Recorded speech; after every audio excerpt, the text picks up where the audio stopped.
8 years before Riggy Gachagua became the deputy president. To date, Crystal Kenya Limited has complied with the agency terms between itself and Shobika Impex Private Limited, annexed hereto and marked as Annex RG 18 in an appointment agency letter by Shobika Impex Limited in the year 2014. Sometime in 2023, Kenya Medical Supplies Authority advertised tender number GFATM Mall NFM 2022-2023 for supply of long-lasting insecticidal nets using the international open tendering method of procurement on behalf of the Global Fund. The monies for supply of the nets, as per my understanding, was a pure grant from the Global Fund.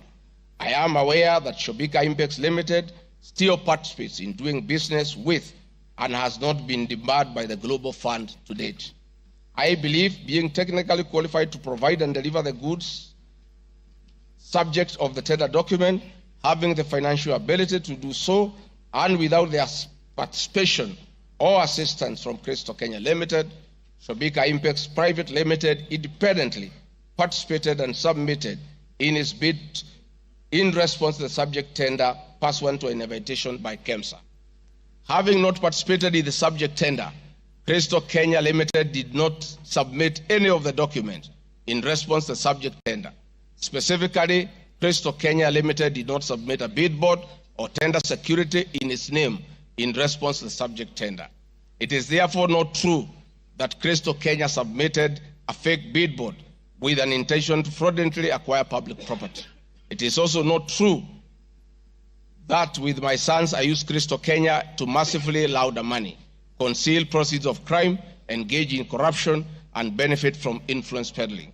Subsequently, by the letter 5th May 2023, KEMSA notified Shobika Impex Limited that it was not successful because the tender security was not paginated, and requested Shobika Impex Private Limited to collect its bid security from the procurement office immediately. Annexed hereto and marked Annex RG 19 is a said letter by KEMSA dated 5th May 2023.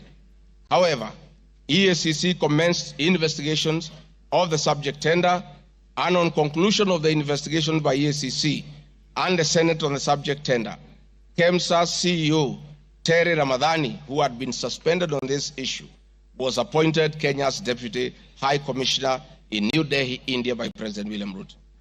Thereafter, Crystal Kenya Limited, as Shobika Impex Limited agent in Kenya, followed up in the release of Shobika Impex Private Limited's bid board tender security on behalf of Shobika.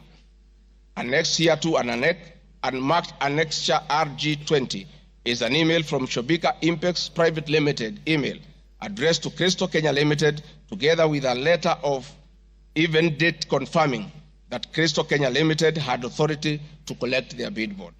KEMSA was mandated to immediately release the bid board tender security upon determining that Shobika Impex Private Limited was unsuccessful in the subject tender, and that is why they requested that the same be collected from its procurement office.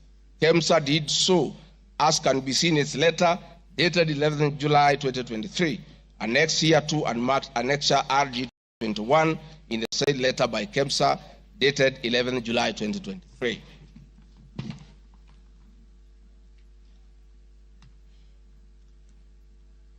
Mr. Speaker, noting that Shobika Impex Private Limited was not successful, it did not supply any goods, and it did not receive any public funds in payment thereof with respect to the subject tender.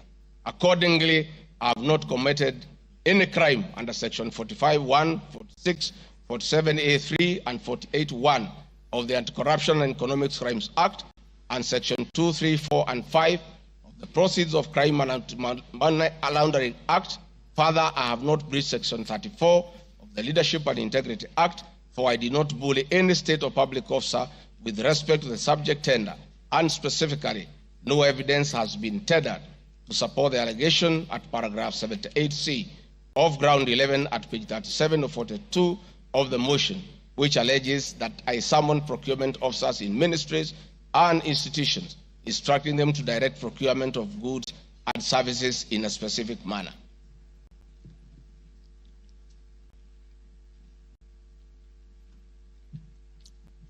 I have been accused of unnecessary and expensive renovation of the official residence of the Deputy President in Karen and Mombasa.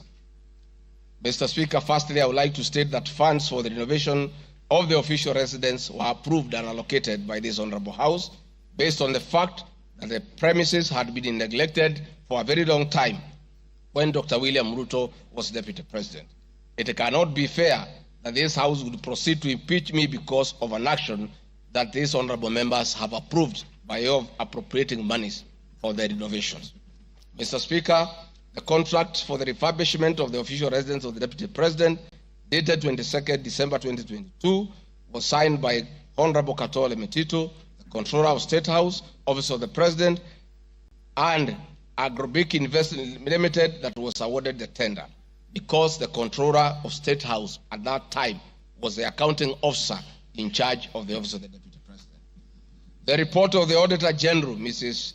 Nancy Gadongo, dated 24th January 2024, on the Executive Office of the President for the year ended 30th June 2023, gave the opinion confirming that due compliance with the Public Finance Management Act 2012, the report is annexed herewith and marks as Annex RG 23.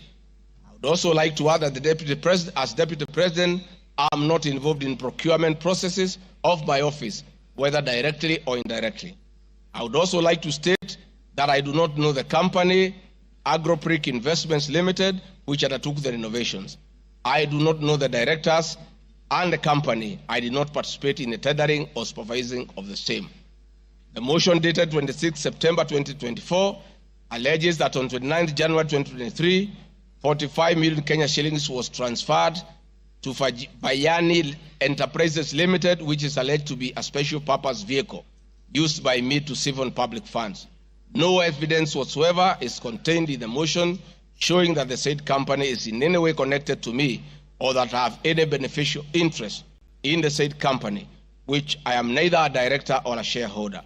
I categorically refute the allegation, which is false and unfounded. Mr. Speaker, I would also like to confirm that I'm not a director or a shareholder, directly or indirectly, of the company called Agrobrick Investments Limited, and I do not know its shareholders or its directors. Mr. Speaker, there is an allegation of dubiously acquiring substantial portion of the sum of 100 billion paid to Lusona Events Limited. My response, Mr. Speaker, is just like in the above other matter. I have read the motion and I would like to state that there is no evidence that this company is linked to me.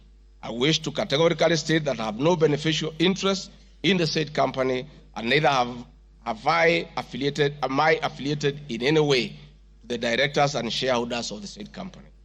I would also like to state that I'm not a director or a shareholder of the company and do not know its shareholders or its directors.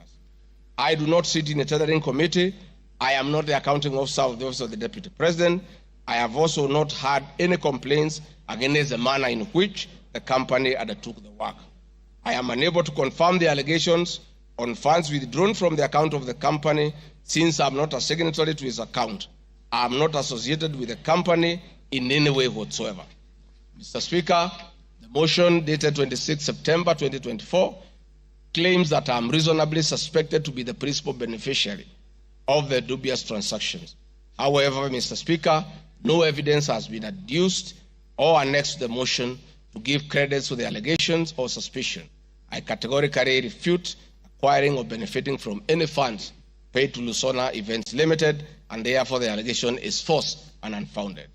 Mr. Speaker, I have been accused of siphoning money through St. Nicholas Rehabilitation and Industrial Training Institute Limited. My response, Mr. Speaker, is that the motion dated 26 September 2024 makes the claim that a payment of 21 million was made to a company called St. Nicholas Rehabilitation Center and Psychiatric Hospital. Then subsequently payment was made to Umalari Motors Limited. The motion claims that it is suspected that the entire transaction was used by me to siphon public funds and the payments typify money laundering transaction. I am not a director or a shareholder of this company, and I have never received any payments from this company. Similarly, I am not affiliated or related to the shareholders and directors of the two companies. No evidence has been annexed to the motion showing that I was a beneficiary of the funds paid as alleged. I wish to point out that I'm not the accounting officer in the office of the Deputy President, and I'm not aware that the payments made to this company by the office. The allegation is therefore false and unfounded. Mr. Speaker, there is an accusation of alleged sensational but false accusations against the Honorable Lady Justice Esther Maina. My response, Mr. Speaker, it is alleged in the special notice motion on ground 4 on page 14, at a gross violation of the Constitution, that I publicly attacked the Honorable Lady Justice Esther Maina and forcefully threatened to bring action against her. First, Article 160, Subarticle 5 of the Constitution provides that the judge cannot be found liable in a court of law for actions taken in good faith in lawful performance of their work. This provision is not a bar on freedom of expression guaranteed at Article 33 of the Constitution, nor a bar of the right to seek redress for legal wrongs simply because a wrong is committed by a judge. The exit multiple legal fora in which to take action against a judge for any actions that are not lawful. My statements were protected speech consequent to a decision by the learned judge in a matter involving my personal assets, which I disagreed with and found to be wholly unfair. The matter having been concluded at that stage, my criticism of the decision was not sub judice, nor in any manner prohibited by law. While I respected the ruling of the learned judge, I was in absolute disagreement with it. Contrary to the assertions in the special motion, I did not falsely threaten to bring action against the learned judge. I took actual legal action available to every citizen of Kenya under Article 160B, subsection 2 of the Constitution, which allows any person to petition the Judicial Service Commission for removal of any judge and filed a legal complaint before the Judicial Service Commission, JSC, in March 2024. The complaint being live before JSC, discussion of the conduct of the learned judge in the said manner here would be sub judice. A copy of the complaint is annexed herewith and marked Annexure RG 24.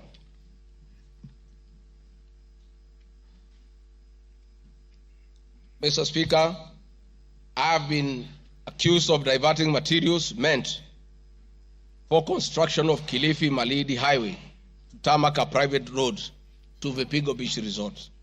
My response, Mr. Speaker, I reiterate that Vipingo Beach Resort is registered in the name of the estate of my late brother, Honorable James Gachagua. Number two, the facts are as follows.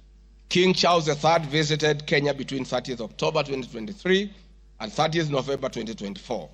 During his state visit, one of the designated places where King Charles III was to visit was Kuruitu Marine Conservancy, which shares a road with Vipingo Beach Resort. I have annexed a copy of the program for the state visit to Kenya by King Charles III, marked as Annex RG 25, which at page 13 on items 63 and 64 shows his departure and arrival at Kuruitu Marine Conservancy. There are several media reports confirming the visit by King Charles III to Kuruitu Marine Conservancy. I have annexed extracts of the media reports by the Star newspaper dated 7 November and by African News marked as Annexure RG 26. My understanding is that the road to Kuruitu Marine Conservancy was upgraded in respect of this visit, which also to benefit the local community, including amenities like Cheriani Secondary School, Cheriani Primary School, a mosque and a public market as part of the corporate social responsibility. I wish to point out that the alleged road, that is Takaungu Shariani Vipingo, is a public road and not a private road leading to any property associated with the Deputy President, but a public road. Mr. Speaker, I have been accused of undermining the President and the Cabinet by allegedly making contradictory public statements from the position taken by Cabinet regarding the evacuation of the people residing along the Nairobi River. My response, Mr. Speaker, is that Article 147 of the Constitution provides that the Deputy President shall be the principal assistant of the President and shall deputize the President in execution of the President's functions. Article 28, which states that every person has inherent dignity and the right to have the dignity respected and protected.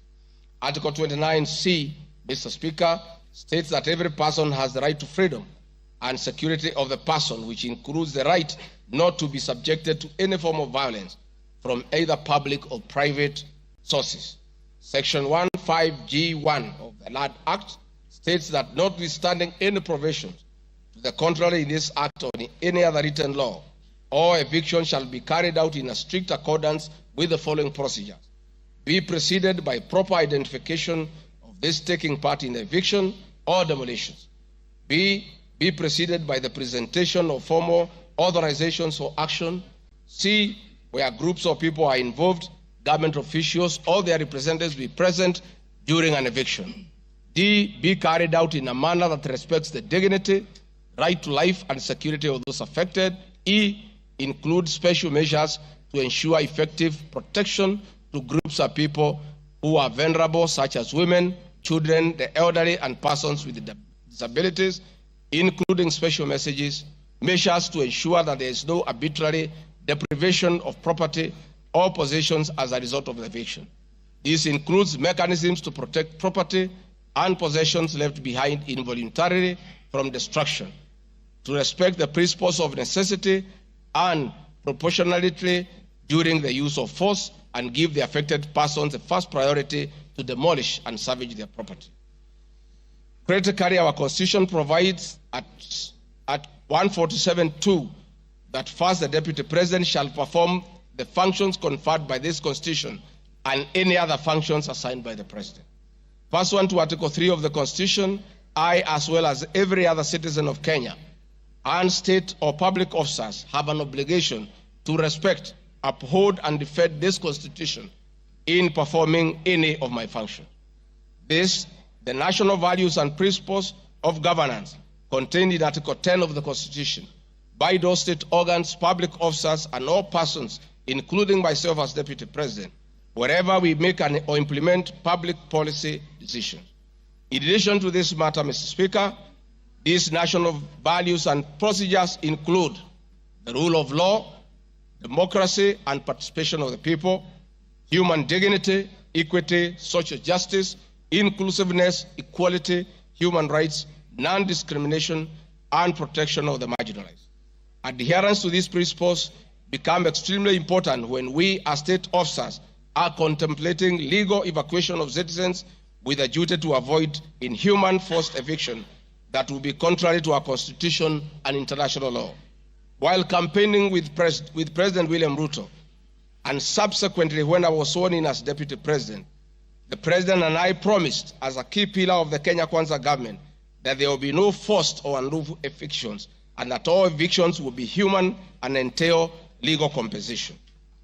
Mr. Speaker, the Office of the Deputy President has undertaken extensive engagement with all parties in regard to cabinet decisions on eviction, which I fully support, including the Nairobi River, which is an entity under the Office of the Deputy President and the County Government of Nairobi. Adherence to these principles become extremely important when we, as state officers, are contemplating legal evacuation of citizens with a duty to avoid inhuman forced evictions that will be contrary to our Constitution and international law. Guideline number 6 of the United Nations General Assembly Guidelines for the implementation of the rights to adequate housing prohibits forced evictions, and that the state should ensure that any eviction under domestic law are fully compliant with international law. The guidelines further require meaningful engagement with communities to ensure that the rights of residents are implemented cooperatively without the need for eviction procedures or police enforcement. Of government directives on the eviction, save for the fact that on being informed that the persons residing along Nairobi River would be evicted and paid 10,000 shillings only, which I and many other Kenyans felt was inadequate compensation for eviction. I insisted that the government should abide by the constitutional dictates and international norms while implementing any cabinet decisions, including eviction, and maintain the dignity of the citizens of Kenyans facing eviction. My statements did not and cannot be construed to undermine the President by insisting that people should not be evicted inhumanly and without adequate compensation. Mr. Speaker, have been accused of undermining devolution by allegedly holding a meeting in Nairobi Wakulima Market. The motion alleges that on 28 September 2024, I unlawfully interfered with the running of the Nairobi City County government by holding a public rally where I allegedly incited citizens against lawful directives of the county government on planning and allocation of markets. My response, Mr. Speaker, is that the motion alleges that on 20 September 2024, I unlawfully interfered with the running of the Nairobi City County government by allegedly inciting citizens against lawful directives. Article 6(2) of the Constitution provides that the government at national and county levels are distinct and interdependent and shall conduct their mutual relations on the basis of consultation and cooperation.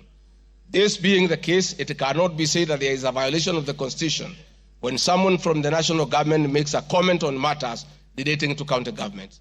The traders had sought me out to intervene and request the governor on their behalf to dialogue with them and seek a solution to the grievances with regard to the relocation of markets. I request that a video annexed RG video 3 be played for the benefit of members to say what I said.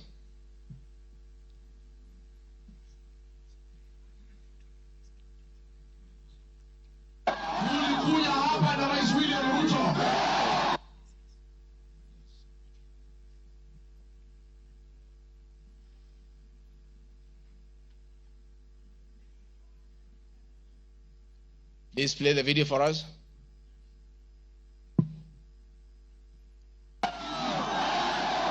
Tulikuja hapa na Rais William Ruto, mkatupatia kura, na rais na mimi tukaahidi nyinyi ya kwamba tukipata serikali hakuna siku mtahangaika.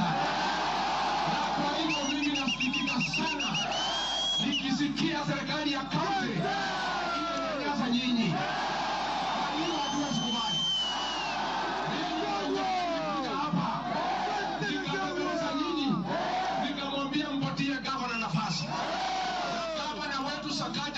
Tukakubaliana ya kwamba akiwa gavana wa Nairobi, Rais William Ruto akiweko, mdogo wake, wafanyabiashara wetu watapata nafasi ya kufanya kazi yao. Na mimi nataka kuomba kwa heshima, wale wote ambaye tumepatiwa nafasi ya uongozi na Wakenya, tukumbuke ya kwamba tulipata nafasi ya kuongoza kupitia kwa kura ya wananchi. Na tukumbuke ya kwamba wakubwa wetu, wadosi wetu ni Wakenya. Na hakuna siku tutaweza geuka Wakenya, kwa sababu ndio walitupatia nafasi ya uongozi. Si nyinyi mlituandika kazi? Kwa hivyo mimi niseme ya kwamba niliuliza gavana mketi chini, kuwe na mazungumzo, kuwe na maelewano. Watu ni wananchi na wananchi ni watu ya kusikizwa. Mimi niko hapa kumhakikishia ya kwamba nimemuuliza gavana kwa heshima, na mimi sina kiburi. Mimi namuomba akiwa kiongozi wetu hapa Nairobi, asikuwe mtu ya kugeuka watu walimchagua. Mimi nimeomba na nimemwambia yeye akubali aketi chini na kamati. Hii soko ime... Thank you, Mr. Speaker. My counsel has just drawn my attention that in my earlier explanation on Nairobi River, I have a video 1 and 2 that I would like you to play so that I buttress my point on what I meant. Please, video 1 and 2. People of Kenya to work hard. We don't have a choice. Once we try to fix this economy and create a good working environment where we don't criminalize enterprise, where ordinary Kenyans are allowed to work, where businessmen are not harassed by KRA,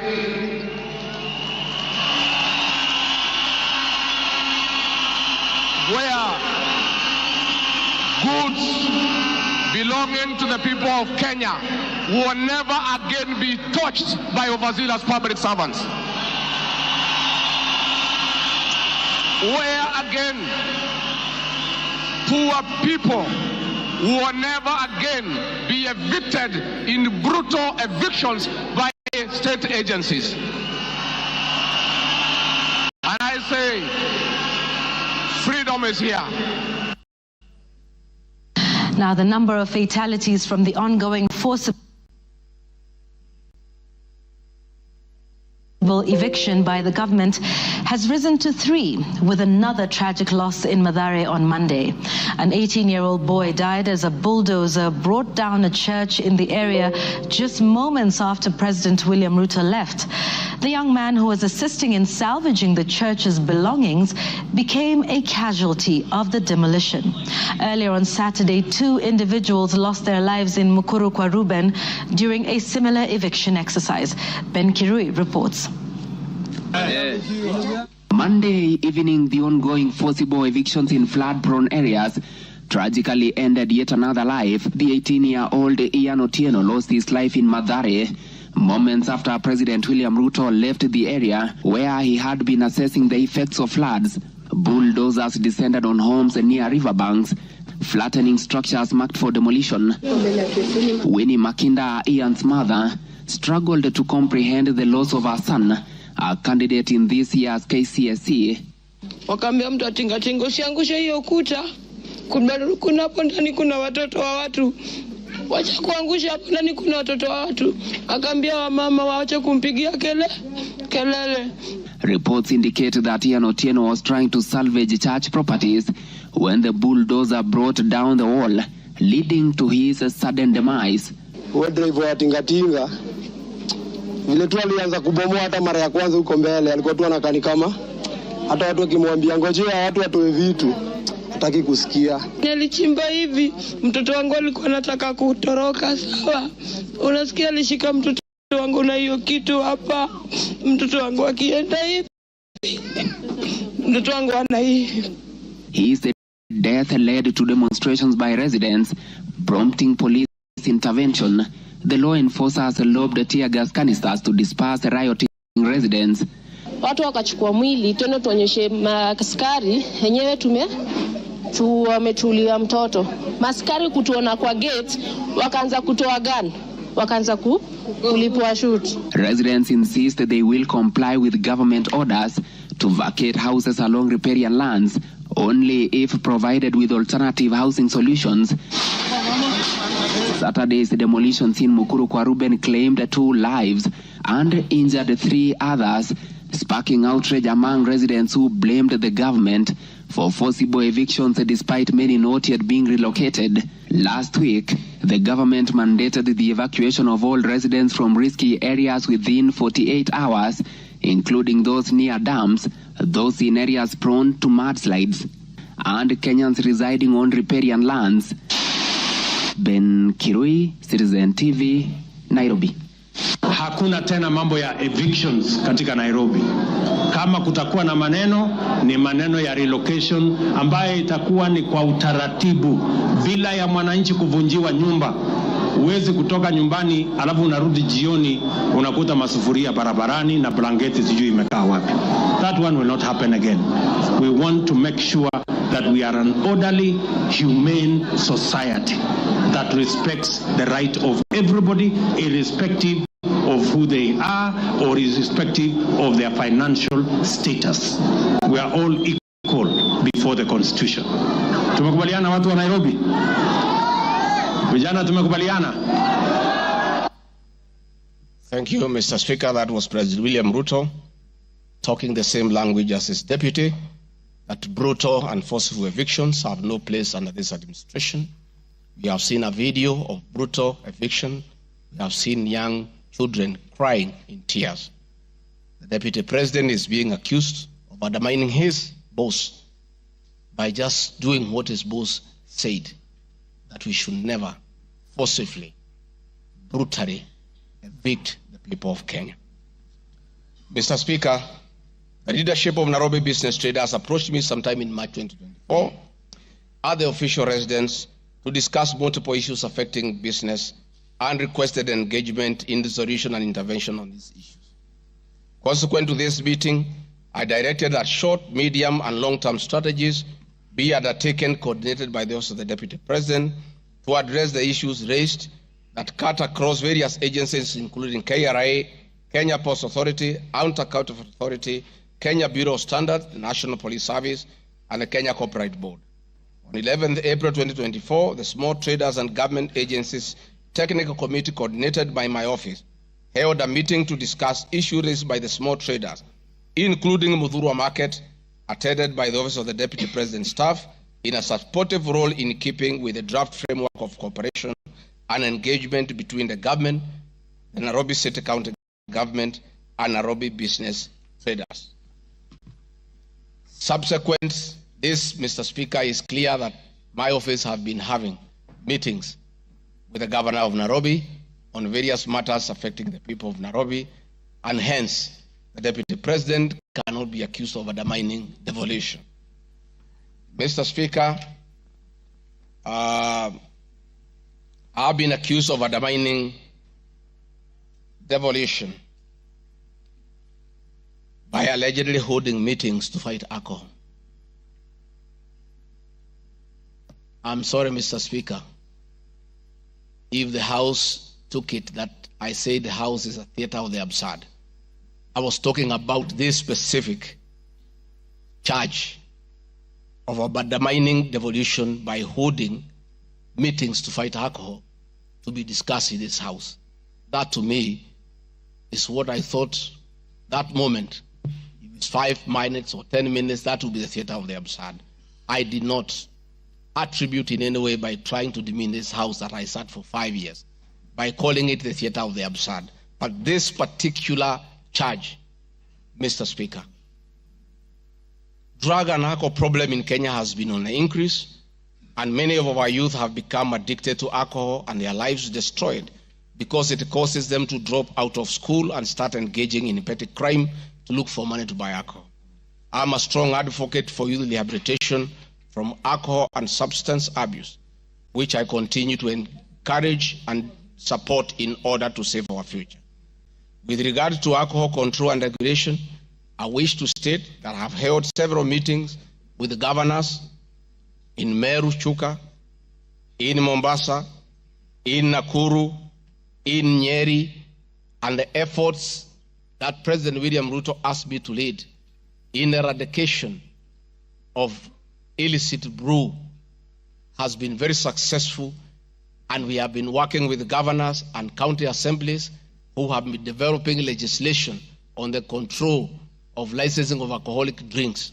If there is one program that has had the best working relationship between county governments and the national government, it is this particular program.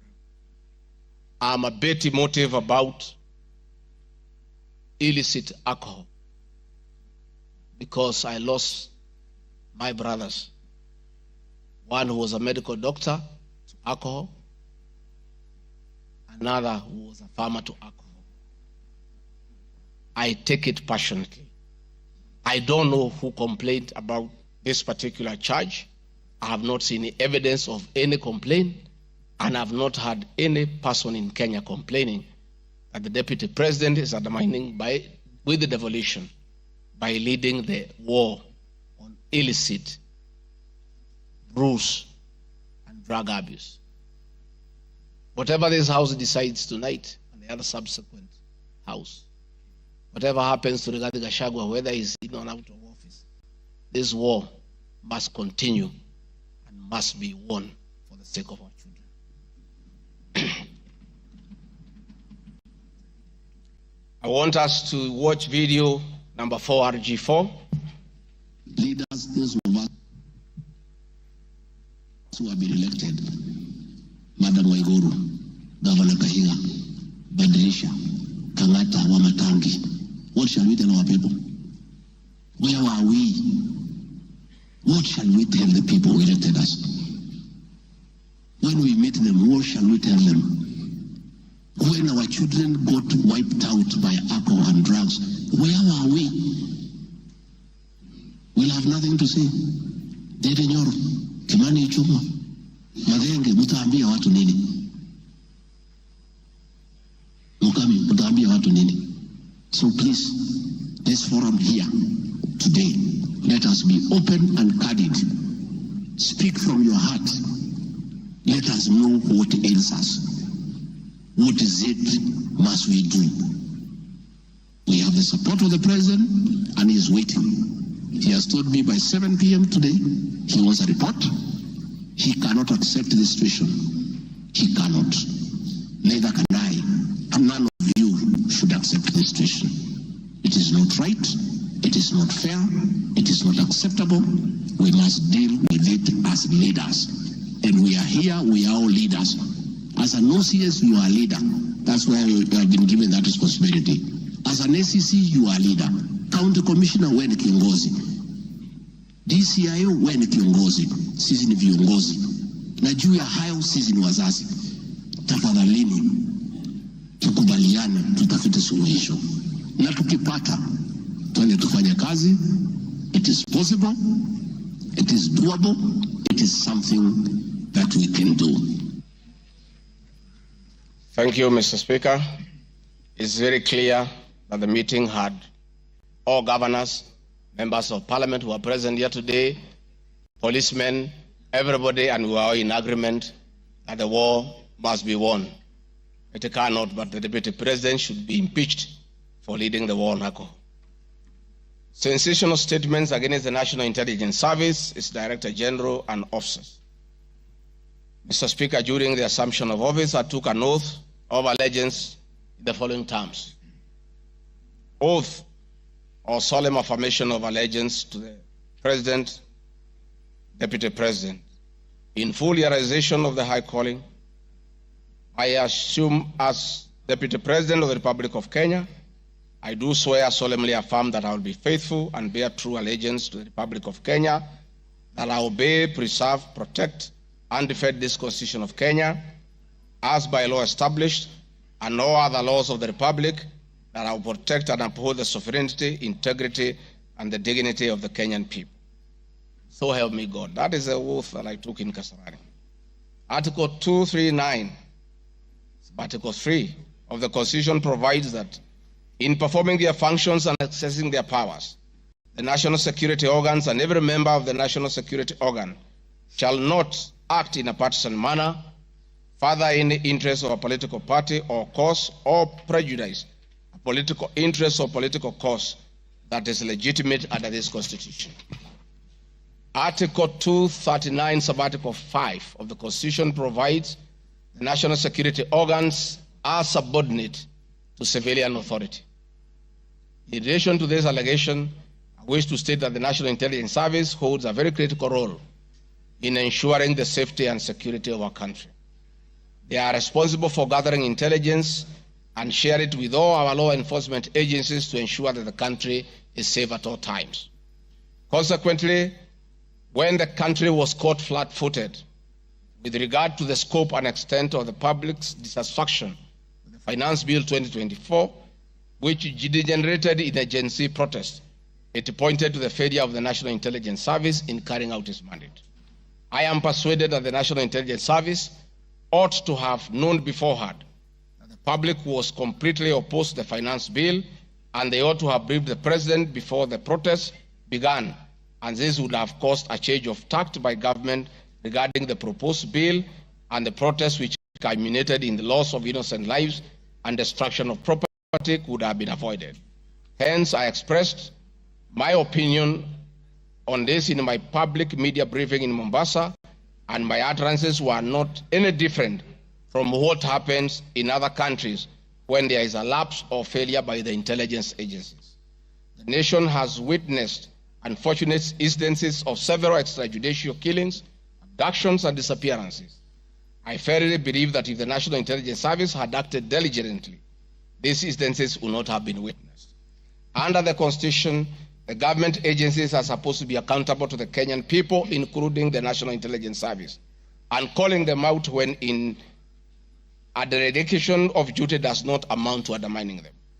I am also aware that the Kenya Kwanza government has been at the forefront in calling out officers who do not seem to understand their work.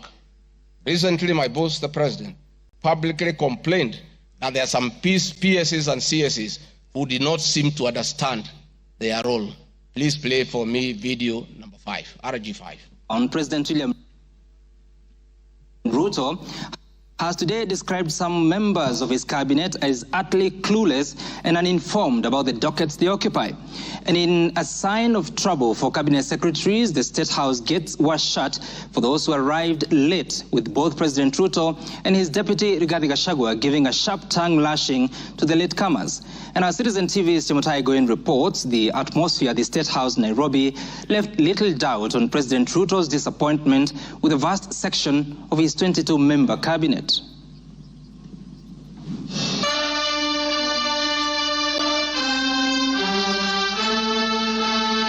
A cold morning in Nairobi, but the seats on the State House grounds came ultra-heated, particularly for cabinet secretaries. The cabinet members came here to sign performance contracts, but the oral appraisal of the day spurred anything between trouble and outright doom. If you cannot keep time with your employer, you have basically dismissed yourself. I mean, it's just as simple as that. So, for those who came late, who are members of the executive, I will be expecting a written explanation, and it should not include matters of traffic. Punctuality was at issue, with some cabinet secretaries being locked out of State House for lateness. And from the podium, the president and his senior lieutenants were unforgiving. Niona watu wale wamechelewa, nikaona rais unaniona ninamjua. Nikaona uso yake nikajua hapa kimeumana. Sababu leo ni siku ya performance contract. Ile siku muhimu sana ya kuja kuweka. Na wewe umefika pale, rais amekaa. Tayari amekaa na ndiye rais wa Jamhuri ya Kenya. Wewe umechelewa ukiwa kuona nani? Who else have you gone to see? One of the things we need to learn in our performance contract is to beat the traffic.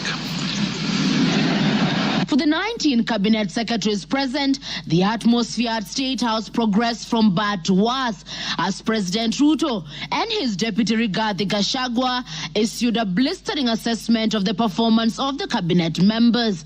Many of you, the people I speak to, don't even know what is going on in your ministries or departments. You have very scanty information.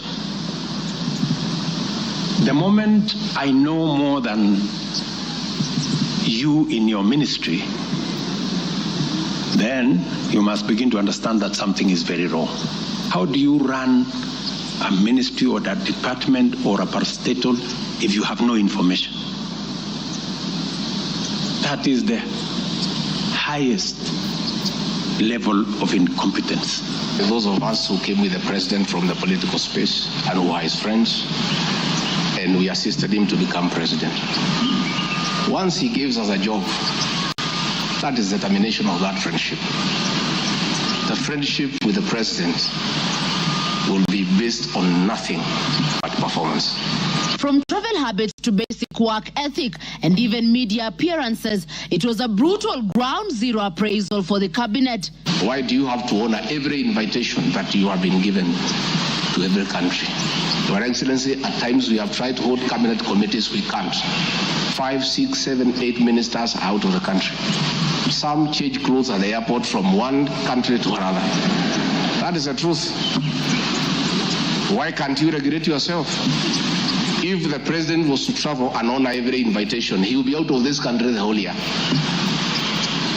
You just have to decide what is useful and other things you can leave to our ambassadors out of the country. So when you hear my deputy saying, find time, travel, but travel and see the people who have hired us, you know, go to different parts of Kenya so that you can get feedback from the public. We have done so much as an administration, but the information is not out there. Our ministers are quiet. They are called for TV interviews, they don't show up to say what they have done. And then the media have a few days because nobody talks for government. I would rather we spend more time explaining to the people of Kenya what we have done in our respective dockets as opposed to travel.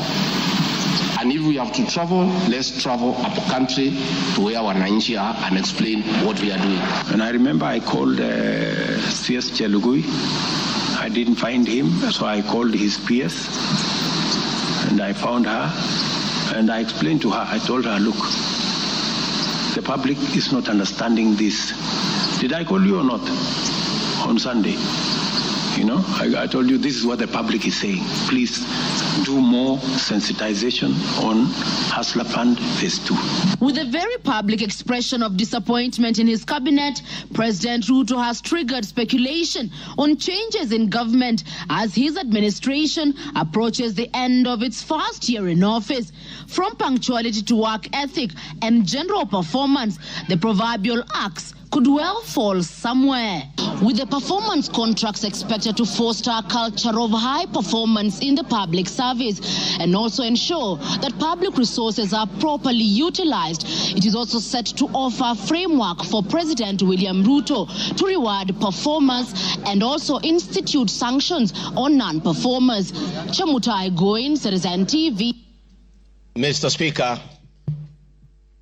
President William Ruto, my boss, and I have been calling out senior government officials when they fall short of expectations. The Director General of the National Intelligence Service is no exception. He's not above the law. He's accountable to the people of Kenya for his performance. And I have had an argument that we should not call out those in the security sector. I would like you to play the next video. We have the most incompetent Inspector General of Police, I think, in the world. The most incompetent in the whole world. His incompetence may not necessarily play out when things are working, but when things get to a head and you need some decisions to be made, I can tell you for sure, the gentleman we have as an IG cannot make any decision. Nataka tumwambie ule mtu wa sinema mingi anaitwa nani ule mtu? Ule sijui anaitwa DCI, ule anaitwa nini? Ule mtu anaitwa Kinoti. Awache ujinga. Huyo bwana Kiboti awache ujinga. Sio kama tunaelewana. Huyo Kinoti hakuna kitu amefanya kwa hii Kenya ya kisiasa. Yeye ni mtu ya sinema. Anaendesha makesi kwa magazeti. Anatuandikia barua, sijui barua ya kilomita ngapi. Mr. Kinoti, please save your time. Stop writing to us long letters. Leave matters of elections to IEBC. You have no business in IEBC. You have failed as DCI. We don't want you to fail our elections. Tunaelewana? Huyo bwana Kinoti awache hiyo ujinga yake anaendesha pale, kwa sababu anatukasirisha. Huyo bwana Kinoti tunataka tumwambie awachane na watu wa IEBC wafanye hii uchaguzi. Alipatiwa kazi ya kufanya criminal investigation. He has never done anything. Ile kesi yote anafanya kesi kwa magazeti. Akiambiwa apeleke evidence kule kotini ameshindwa. So bwana Kinoti, wacha sinema. You have failed and wait for August so that you can. Honorable members, that was President William Ruto as Deputy President criticizing IG Mutiabai, DCI Kinoti. Riggy Gachagua has learned his job from his boss, that public officers must be called to order when they fell short of expectation. And I never saw anybody bring William Ruto here for impeachment for criticizing the IG or the DCI. This is a very unfair allegation.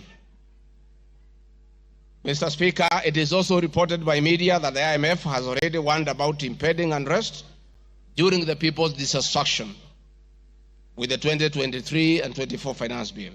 Many of you will recall, Mr. Speaker, after the September 11th terrorist attack in the US, the US intelligence agencies were massively criticized and an inquiry was even opened to investigate why their intelligence agency was not able to detect and thwart the attack.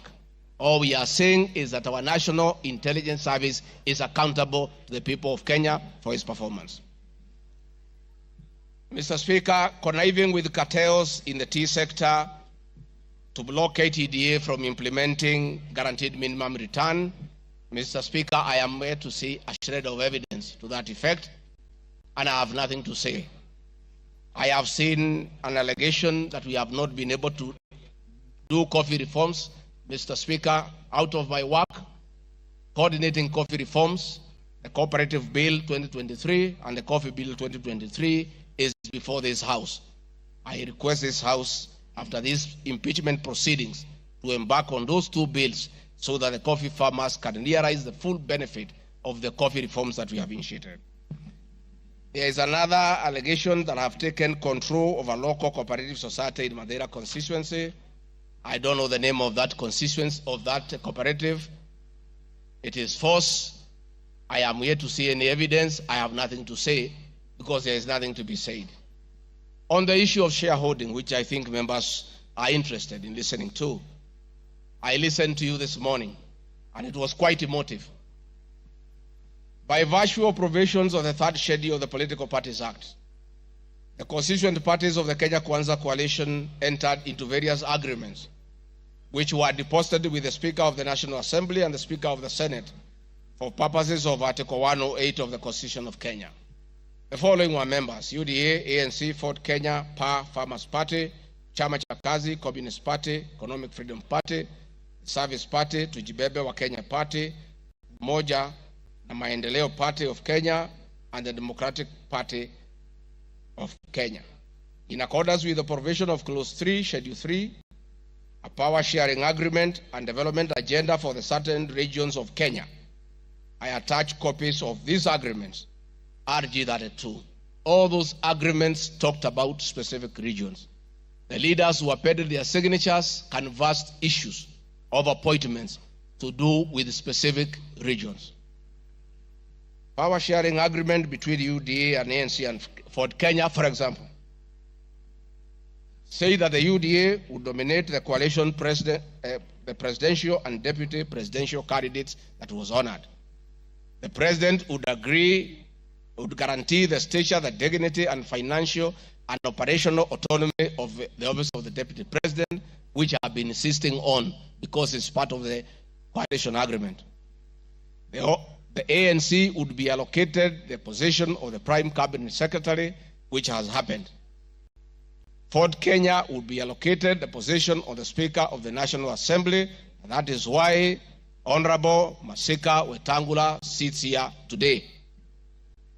In accordance with Article 2 of the Power Sharing Agreement, ANC at Ford Kenya would have a 30% share is a word, of the national government positions. This drives my utterances about shareholding. It is embedded in all these agreements that are attached here for you to read. I heard this morning an honorable member saying that the deputy president said the people of Ukabani will not get resources because they did not vote for Kenya Kwanza government. That is not true. The Deputy President of the Republic of Kenya does not allocate resources. Resources for the development of the Republic of Kenya are appropriated by the National Assembly of Kenya, where I am today. The Deputy President will help the President to oversee the implementation of funds allocated and appropriated by the National Assembly. It is therefore not possible that the Deputy President of the Republic of Kenya has the capacity to deny any part of Kenya resources because of the way they voted. The decisions on how resources will be allocated for the development of the Republic of Kenya are made here by the honorable members. If your area has no development, please don't impeach the Deputy President. Don't accuse him of not giving you resources. You are in this house to make sure that your area where you come from is allocated appropriate resources, because that is your job.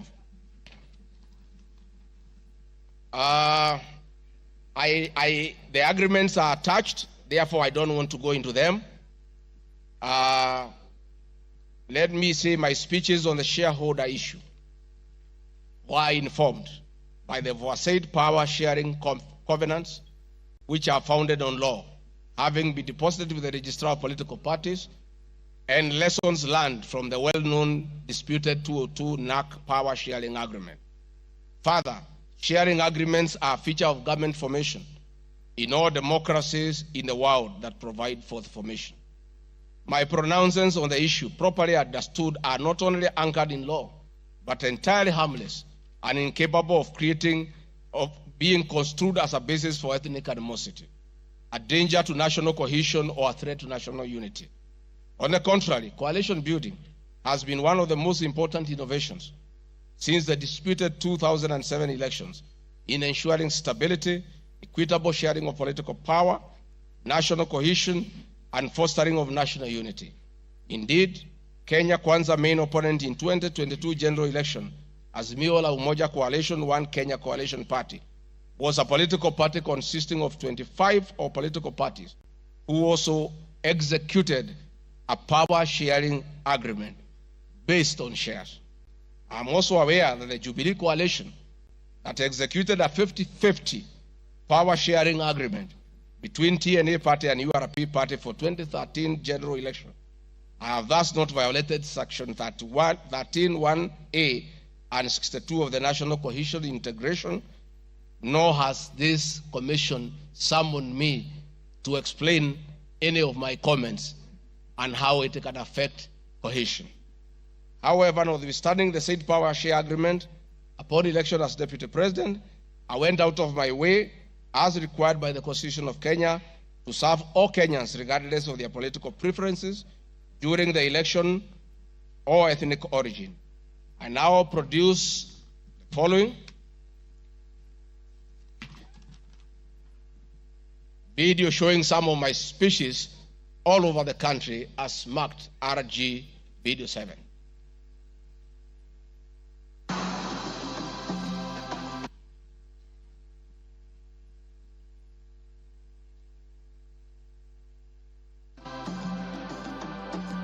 We want to confirm to the people of Nyanza that the Ruto administration will serve all Kenyans, those who elected us and those who did not. Kenya hii kila mtu afanyiwe kazi, kwa sababu kila mtu nalipa kodi. Mimi sikusema Kenya ni ya shareholders. Nilisema serikali, mkiunda serikali, wale wanakusaidia unatakiwa uweke wengi wale walikuwa na wale walielewa manifesto yako. Mimi nimetembea Kenya. Sisi mnasema nilikuwa Mombasa, hii hapana mlima. Mimi nilikuwa Wajir, hii hapana mlima. Nilikuwa Garissa, hii hapana mlima. Nilikuwa Mount Elgon. Nandi nimekuja karibu mara 10. Eldoret nimekuja karibu mara 6. Kericho nimekuja mara 4. Tea conference ya chai tulikuwa na nyinyi, niliweka Kericho. For now, kazi yetu ni maendeleo. Tutafanya kazi na kiongozi wowote, akuwe wa chama ile, akuwe wa chama hii, we don't care. This is the time to serve the people of Kenya, and we shall work with all elected leaders, irrespective of their political affiliation. Mr. Speaker, copies of documents demonstrating my efforts within the mandate allocated me by the President to address security issues and economic equalization programs and policy in historically marginalized areas is Annex RG33. The decision to embrace the broad-based government following the dissolution of cabinet after the Gen Z protest. I attached my video during the launch of the Honorable Raila Odinga's quest for EU chairmanship at State House, again as a demonstration of my embracing the broad-based government.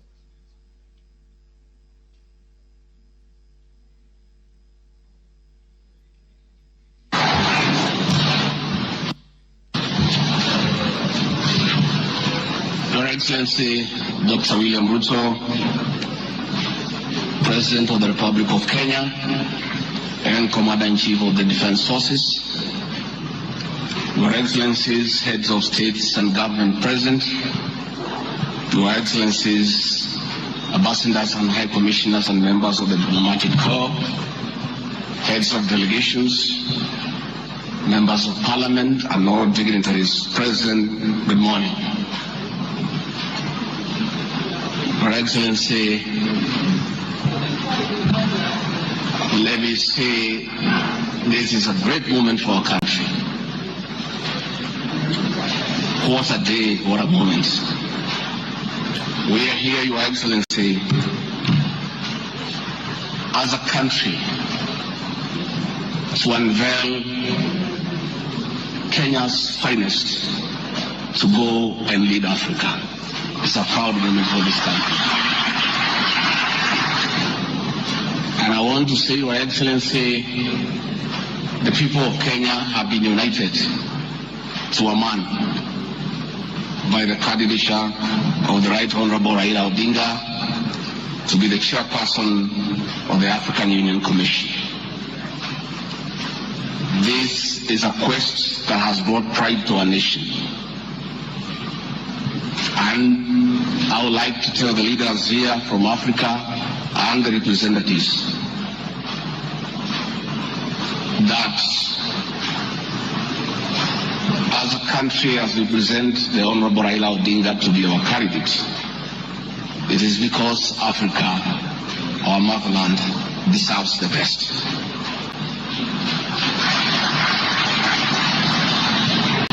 The passion and zeal of the Right Honorable Raila Odinga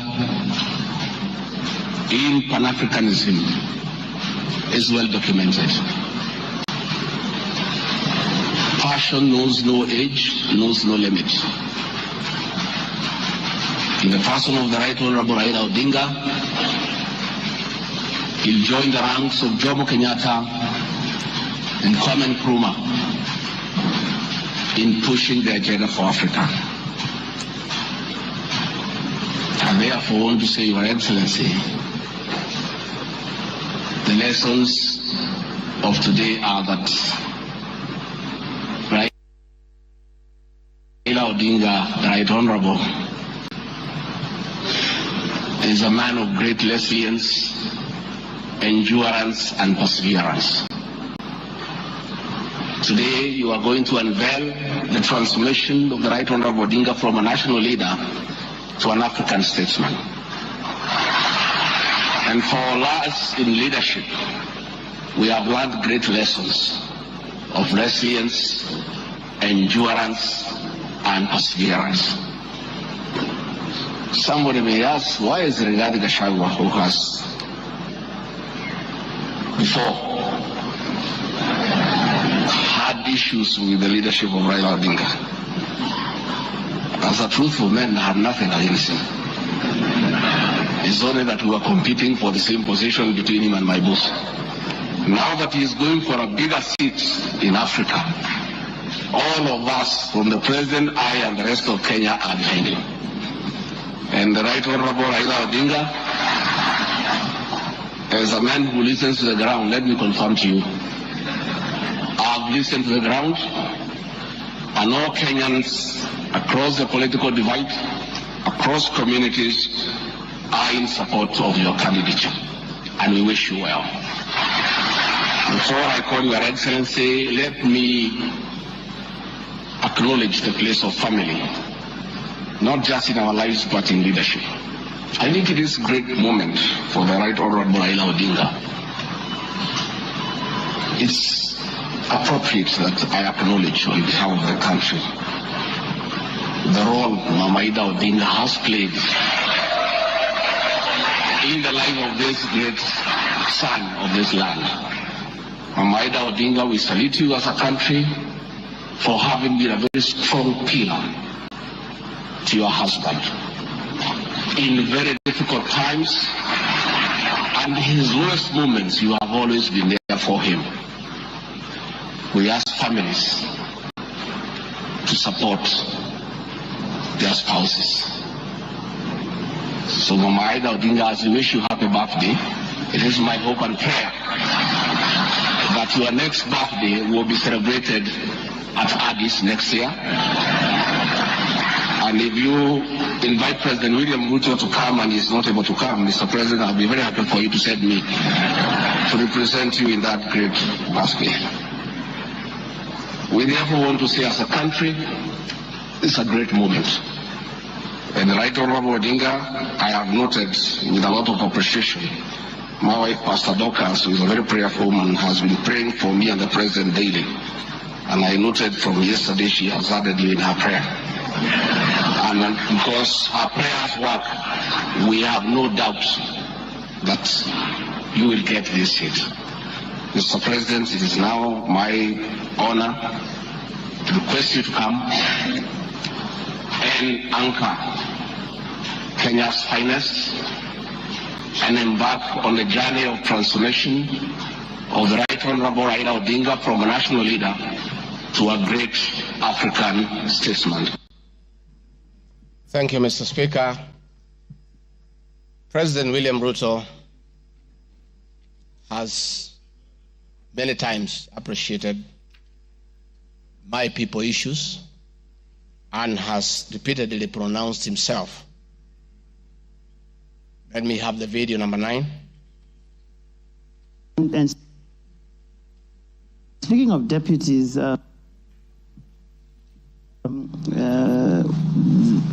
you have in the last few weeks named Mr. Riggy Gachagua as your deputy. There's been quite a debate, and I'm sure you know that, around running mates in this country. Perhaps this would be a great time to shed light on why you settled on this gentleman. Riggy Gachagua is somebody I have known. Riggy Gachagua is a very passionate leader. Riggy Gachagua is a people's person. He speaks about the things that I speak about. He speaks about ordinary people.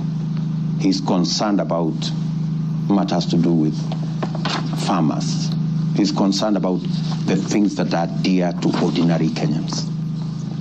And the nexus between me and Riggy Gachagua is the people. He believes in bottom-up the way I do. And that is why I chose Riggy Gachagua to work with me. Thank you very much. Speaking of deputies... Thank you very much, Mr. Speaker. In addition, and almost in conclusion, I am not the only leader at the national level who has encouraged unity among Kenyans based on shared regional, geographical, and economic and other factors. I have attached several articles. Luya unity is not optional. Moses Wetangula. Ruto puts case for Gema Kalenjin unity. Bijikenda unity in the offing. Masai leaders in unity talks ahead of next year's general election. I have attached those articles so that you understand that regions uniting does not mean they unite against other regions. They unite for common issues, common values, and to strengthen them to join other regions for national unity. Mr. Speaker, the motion dated 26 September 2024, tabled before the National Assembly, makes the generalized claims that have committed crimes under national laws, Proceeds of Crime and Anti-Money Laundering Act, Penal Code, National Cohesion and Integration Act as anti-corruption and economic crimes. It is on the basis of the claim that it is say that the threshold of impeachment has been met. I'm not aware of any active investigations by any state agency for offenses under the said laws, neither have I been called upon to record any step pertaining to any investigation. Just like any other Kenyan, the Constitution accords me the presumption of innocence in relation to criminal offenses until the contrary is proved in a court of law on a specific standard of evidence. Therefore, in the absence of any active investigations by any investigative agency in Kenya, I do not believe that there can be any serious reason to believe that I've committed any offense. Otherwise, that will be an indictment of the intelligence agencies as well as investigative agencies. Therefore, it is inconceivable that the threshold of the impeachment motion as defined in Article 145 of the Constitution can solely be based on the perception of the mover of the motion in the absence of any other evidence. I heard the mover this morning saying that all we need to do is to believe in him. I believe that cannot be the position. We need actual evidence against the Deputy President. The net effect of the impeachment of this basis of allegations of criminal offenses, whose evidence has not been tried and tested in court of law or by bodies mandated to investigate, would be to disqualify me from the possibility of holding public office in relation to Article 99(3) without the benefit of due process of law and exhaustion of the systems of appeal as provided in the Penal Code. Mr. Speaker, I do not wish to respond to the issues I had this morning that are outside the motion. I want to confirm that I have tremendous respect for Kenyan women, and I have never disrespected them. What has happened is that as politicians, there is always propaganda to undermine somebody. I call upon anybody with evidence that I have ever disrespected that person to come out and provide that evidence. I heard my very great friend, the Honorable Faith Gachagua, say that I disrespect women. Many times I've been to Nyandarua. I've referred to Honorable Faith Gachagua as Ngatha. Ngatha is a Kikuyu name for a woman of great respect. That I have done countless times is on video. Finally, the Honorable Bose Sholei, I heard what you said in Eldoret. I heard this morning that you said I should be charged with treason. But my sister, me, I'm a grateful man. I remember, and I'll never forget, during the last administration when I was arrested on fabricated charges for standing with the President William Ruto against the wish of the government at that time, Gladys Bose Sholei came and sat with me at DCI headquarters, brought me tea, brought me lunch, sat with me, comforted me. At court, she coordinated the collection of 12.5 billion shillings as my cash bail.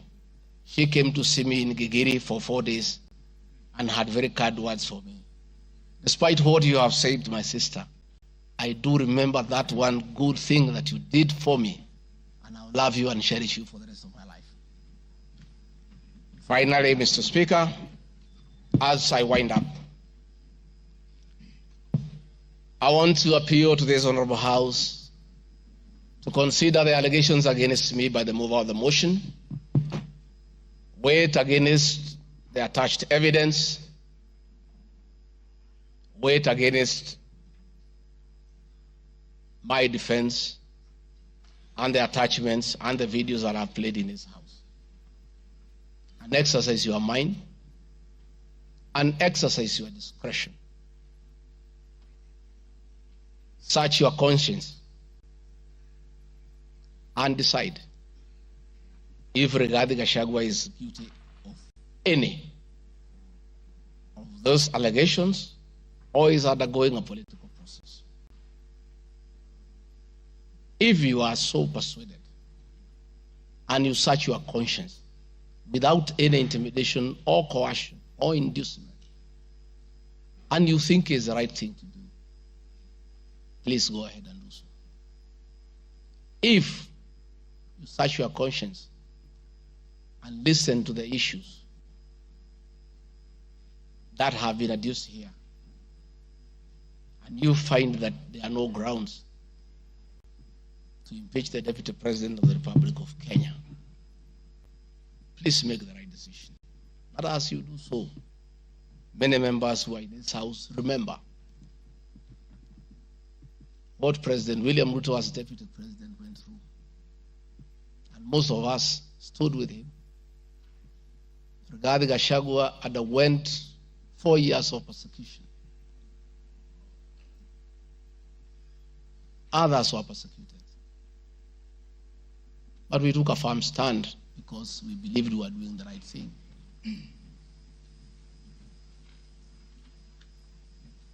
His family underwent humiliation. His friends underwent humiliation. He was a wanted man. And on Inauguration Day, he pronounced himself that freedom is here.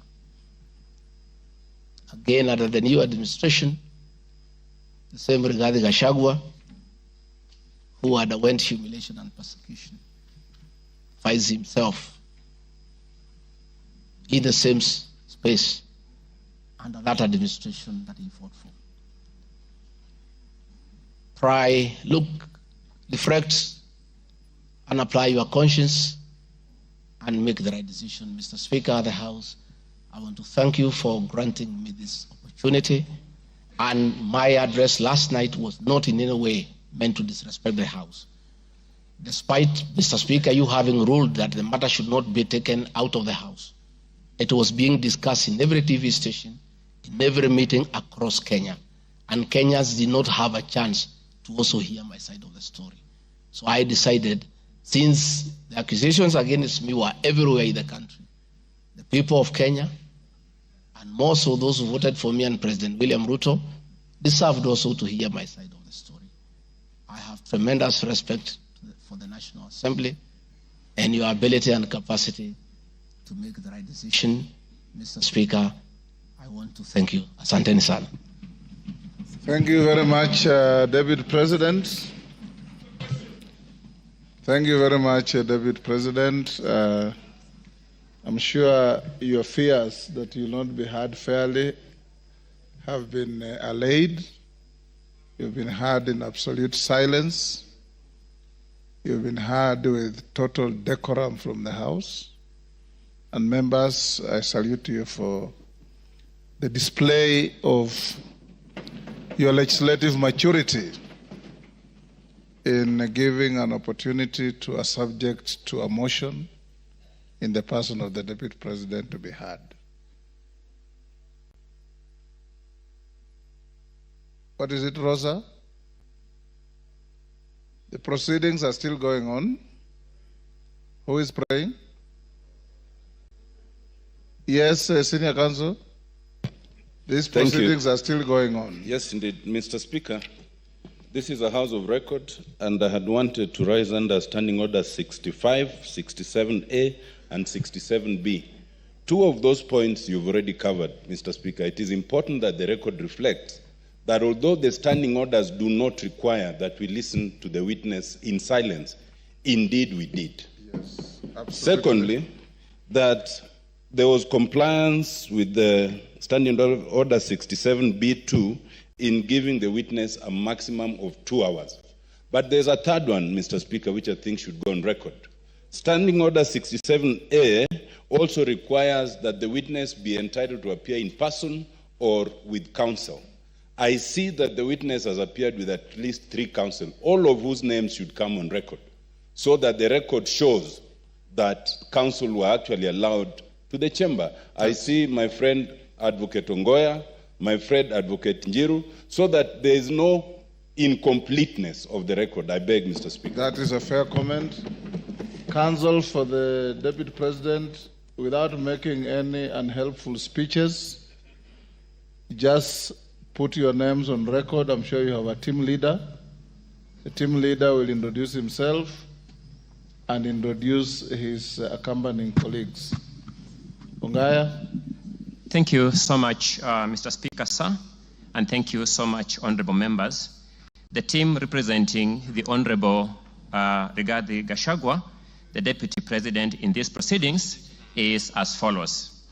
Honorable Paul Kibugi Mwite, Senior Counsel, Mr. Victor Swanya Ogeto, my name is Elisha Ongoya, Mr. George Sakimpa, Mr. Ndegwa Njiru, Mr. George Wandati, Miss Faith Waigwa, Mr. Murigi Kamande, Mr. Amos Kisilu, Mr. Eric Kiprop Naibei, Miss Julia Omwamba, Mr. Tom Maina Masharia, Mr. Willis Echesa, and Mr. Andrew Muga.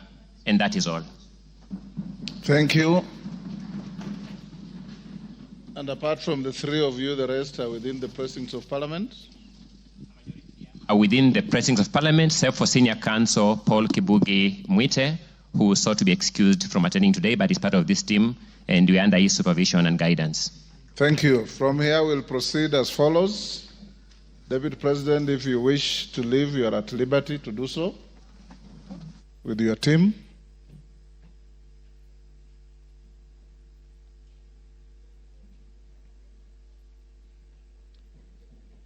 Na mwengi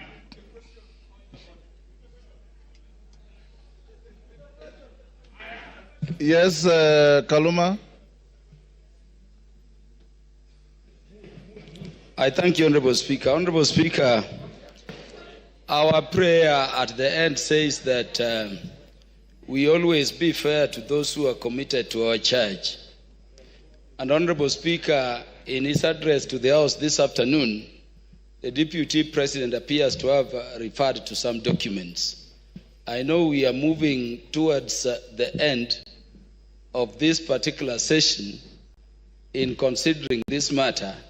And Honorable Speaker, I want to thank you for upholding Article 47 of the Constitution on the right to fairly and secure procedural fairness to every party as required by our Constitution. I wanted to ask Honorable Speaker that so that we consider what the Deputy President is saying in the documents, would I be in order to request the indulgence of the Speaker within the provisions of Standing Order number 1 to adjourn for at least 10 minutes so that we consider what the Deputy President's documents have and come back and make the decisions we need to make.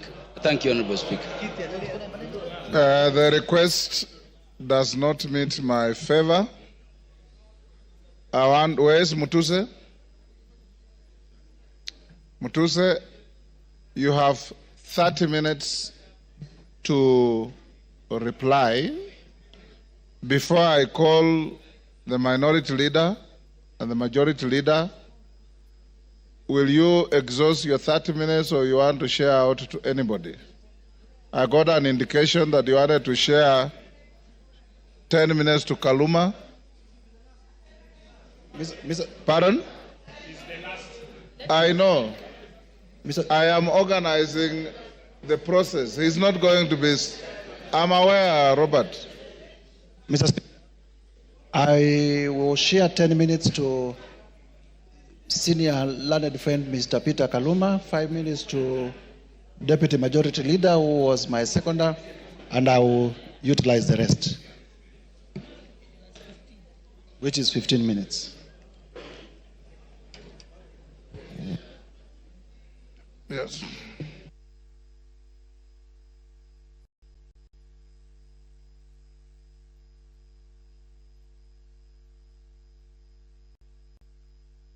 Honorable Mutuse,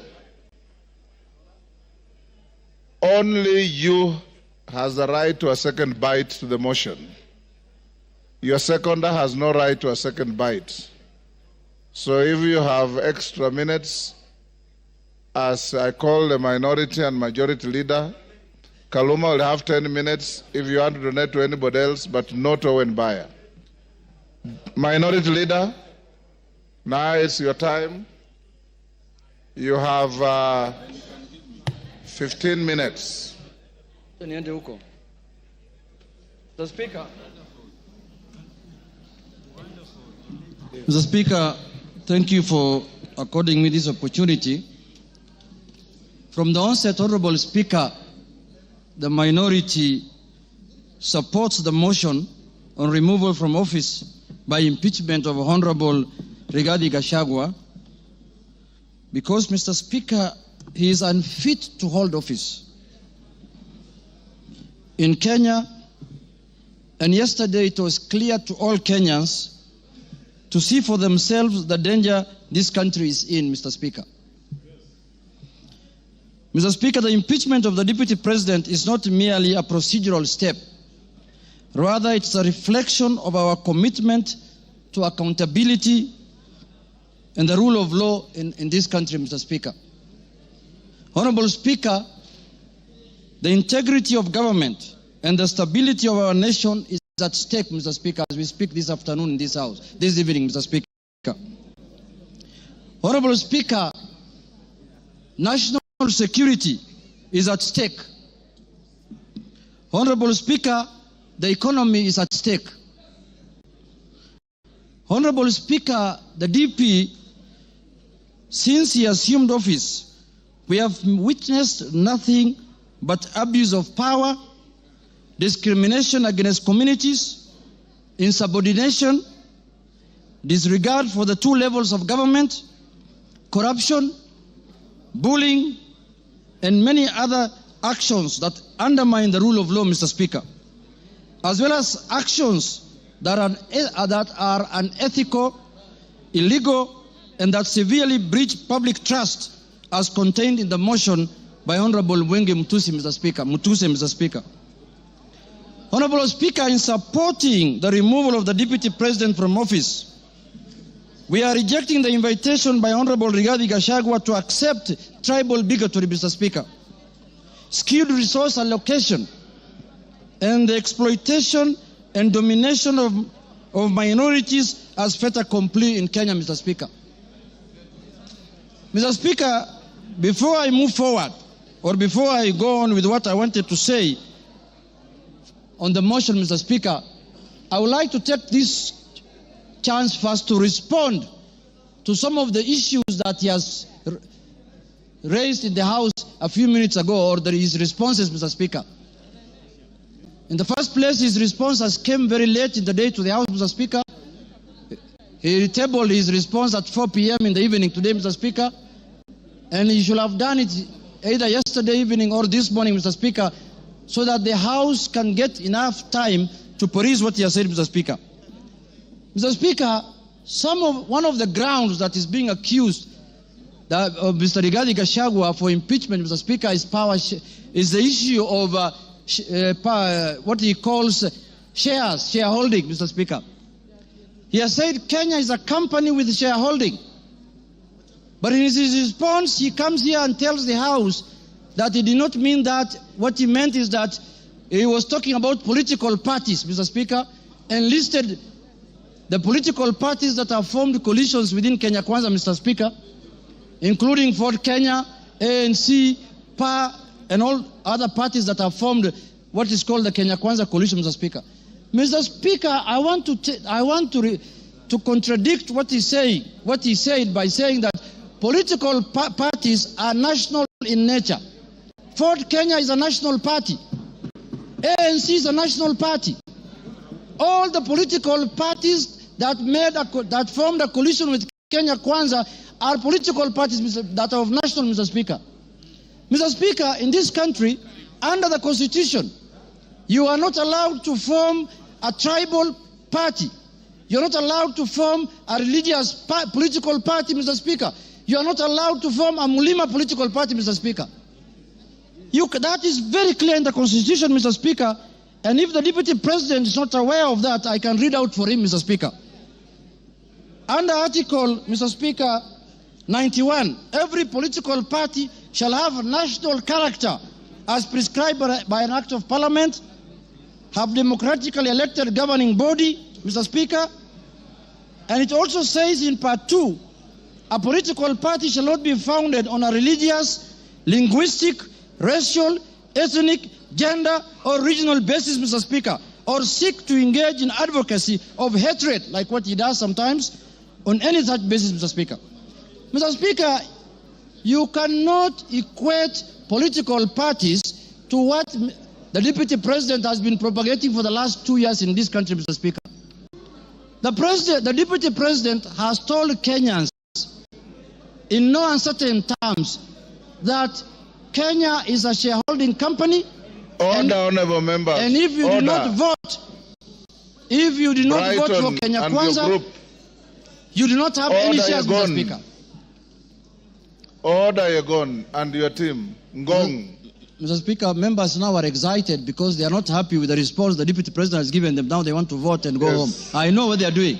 I know, but let's prosecute the matter. We have to respond to the issues he has brought to the House, Mr. Speaker. Mr. Speaker, political parties are not equal to regional an ethnic, conglomerations that the Deputy President has been advocating for the last 2 years, Mr. Speaker. Mr. Speaker, I want to give him a good example like ODM. ODM has sent the other day 6 experts under the broad-based government, Mr. Speaker. 6 experts. Where are those experts coming from? One is from the coast. Beatrice School is from Turkana. Oparanya is from Western. The Attorney General is from Kisumu. Mr. Speaker, when he's talking about 30% of Fort Kenya and 30% of ANC, he thinks those positions were given to lawyers as a community, Mr. Speaker. When Fort Kenya is a national party, those positions belong to members of Fort Kenya who are in Mombasa, who are in Migori, who are in Kakamega, who are in Bungoma, who are in Eldoret. Fort Kenya has membership in all the country, has membership, Mr. Speaker.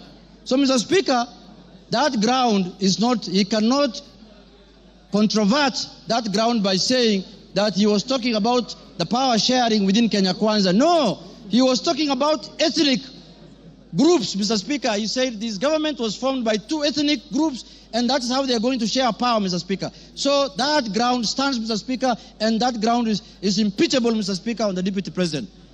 The other issue, Mr. Speaker, I want to respond to that he has raised here, Mr. Speaker, is the issue of national security. He said that the NSIS, Mr. Speaker, can be called out whenever they are out of order, Mr. Speaker. Mr. Speaker, the man Deputy President sits in the National Security Council, Mr. Speaker. He doesn't need to call out any government organ in the streets, Mr. Speaker, like the people who do their things in the street, Mr. Speaker. He's a man who sits in every governance organ of this country, Mr. Speaker. All organs of government, all governing organs are also oversighted by committee of this House, Mr. Speaker. What happens, Mr. Speaker, in this country if every member of parliament goes out there castigating governing bodies and constitutionally created bodies of governance, Mr. Speaker? We are going to have anarchy in this country. Mr. Speaker, I am not convinced that he has answered in any way that question as to why he was castigating bodies like the NSIS and the police out there when he's the Deputy President of the Republic of Kenya. On that ground, Mr. Speaker, I feel he is impeachable on that, Mr. Speaker. He has not given us any sufficient answer to that question, Mr. Speaker. Mr. Speaker, the issue of Justice Maina. He said that he was not attacking her because of the judgment she rendered against him, Mr. Speaker. And he said that he had filed a petition with the Judicial Service Commission, Mr. Speaker. He who wants equity must come with clean hands. You cannot castigate a judge in the rallies, in burials, and then you want JSC to listen to you. You can't have both ways. If he wanted JSC to deal with that matter, if he was unhappy with the way the judge has handled his case, Mr. Speaker, he should not have castigated her in a burial, Mr. Speaker. He should not have talked about her in a very demeaning manner, Mr. Speaker. He should have kept his cool and filed his petition with the Judicial Service Commission, Mr. Speaker. On that account, Mr. Speaker, he has failed the leadership and integrity, Mr. Speaker, under the Integrity Act, Mr. Speaker, and on that account, he is impeachable, Mr. Speaker. My last point, Mr. Speaker, is the issue of the renovation of his house in Karen, or the official residence of the Deputy President Karen, Mr. Speaker. You remember the Deputy President, when he was assuming office, when he was taking oath of office at Kasarani, Mr. Speaker, the way he lectured us, the way he told us that they have inherited empty coffers, Mr. Speaker. There is no money in this country. The former regime has looted and gone with everything, and goes ahead after 2 months to renovate his house, his official residence, with over 100 million, 45 million shillings, Mr. Speaker. Imetoka wapi, Mr. Speaker? Where has that money come from? Where has that money come from? He has not convinced us in any way how that money was spent, how those companies were paid, and on that account, Mr. Speaker, because of misuse of public resources, he is impeachable on that account also, Mr. Speaker.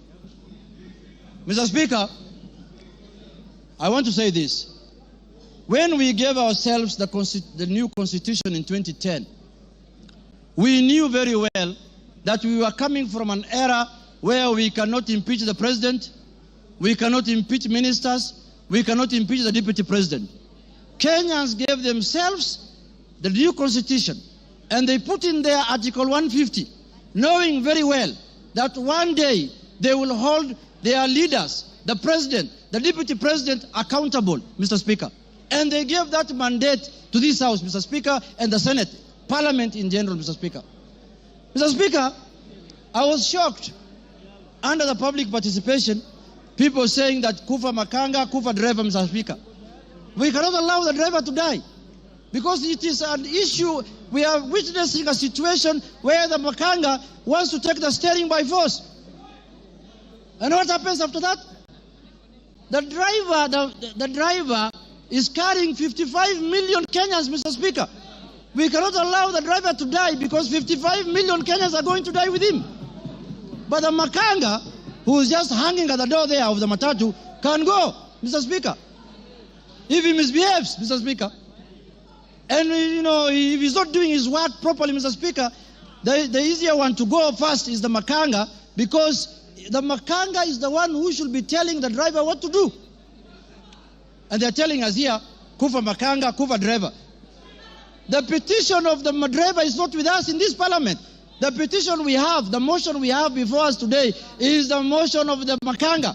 And we are going to deal with him perpendicularly and thoroughly, Mr. Speaker, this afternoon. Mr. Speaker, I want to tell the House that us, the people of the minority, the Azimio people, Mr. Speaker, we have lived like orphans in this country for the last 2 years. Why do I say so? Mr. Speaker, we are taxpayers. Some of the places that contribute to the highest taxes in this country are areas that are dominated by Azimio people. And then somebody comes here and tells me, you are not a shareholder, you're not going to get services, you're not going to get development. What the hell is that? What the hell is that? Does the taxes that are paid by the Azimio people count for nothing, Mr. Speaker? And it is coming from the high office. The high office of the Deputy President of the Republic of Kenya, Mr. Speaker. Mr. Speaker, this is the time we are going to correct this thing so that it never happens again. So that we don't have another Deputy President who comes later. Because when we impeach this one, another one is going to be appointed. This is a lesson to the next one. That if you misbehave, we will just take you through this Goleta, Mr. Speaker. Mr. Speaker, I want to conclude by saying this. Let us not personalize offices. We don't have any ill will. We don't have any bad faith. We don't have anything that we are holding against the persona of Geoffrey Riggy Gachagua, Mr. Speaker. We are dealing with the office of the Deputy President currently occupied by one Geoffrey Riggy Gachagua, Mr. Speaker. The office holder. And let us not personalize. The office does not belong to him, does not belong to anybody. This is a constitutional office, and the Constitution has prescribed how to deal with you when you misbehave in that office, Mr. Speaker. So, Mr. Speaker, for Kenya to become cohesive, Riggy must do what? Riggy must? For Kenya to become cohesive.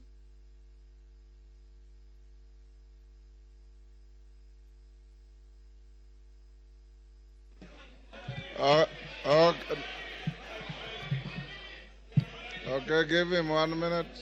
Mr. Speaker. Give him 1 minute. Mr. Speaker, I was telling members, for Kenya to unite, Riggy must. For Kenya to prosper, Riggy must. For Kenya to have unity, Riggy must. For shareholding to end in Kenya, Riggy must. For us to have a peaceful country, Riggy must. Thank you very much. That is the mood, and that is what we are going to do. Thank you, Kimani Ichung'wah.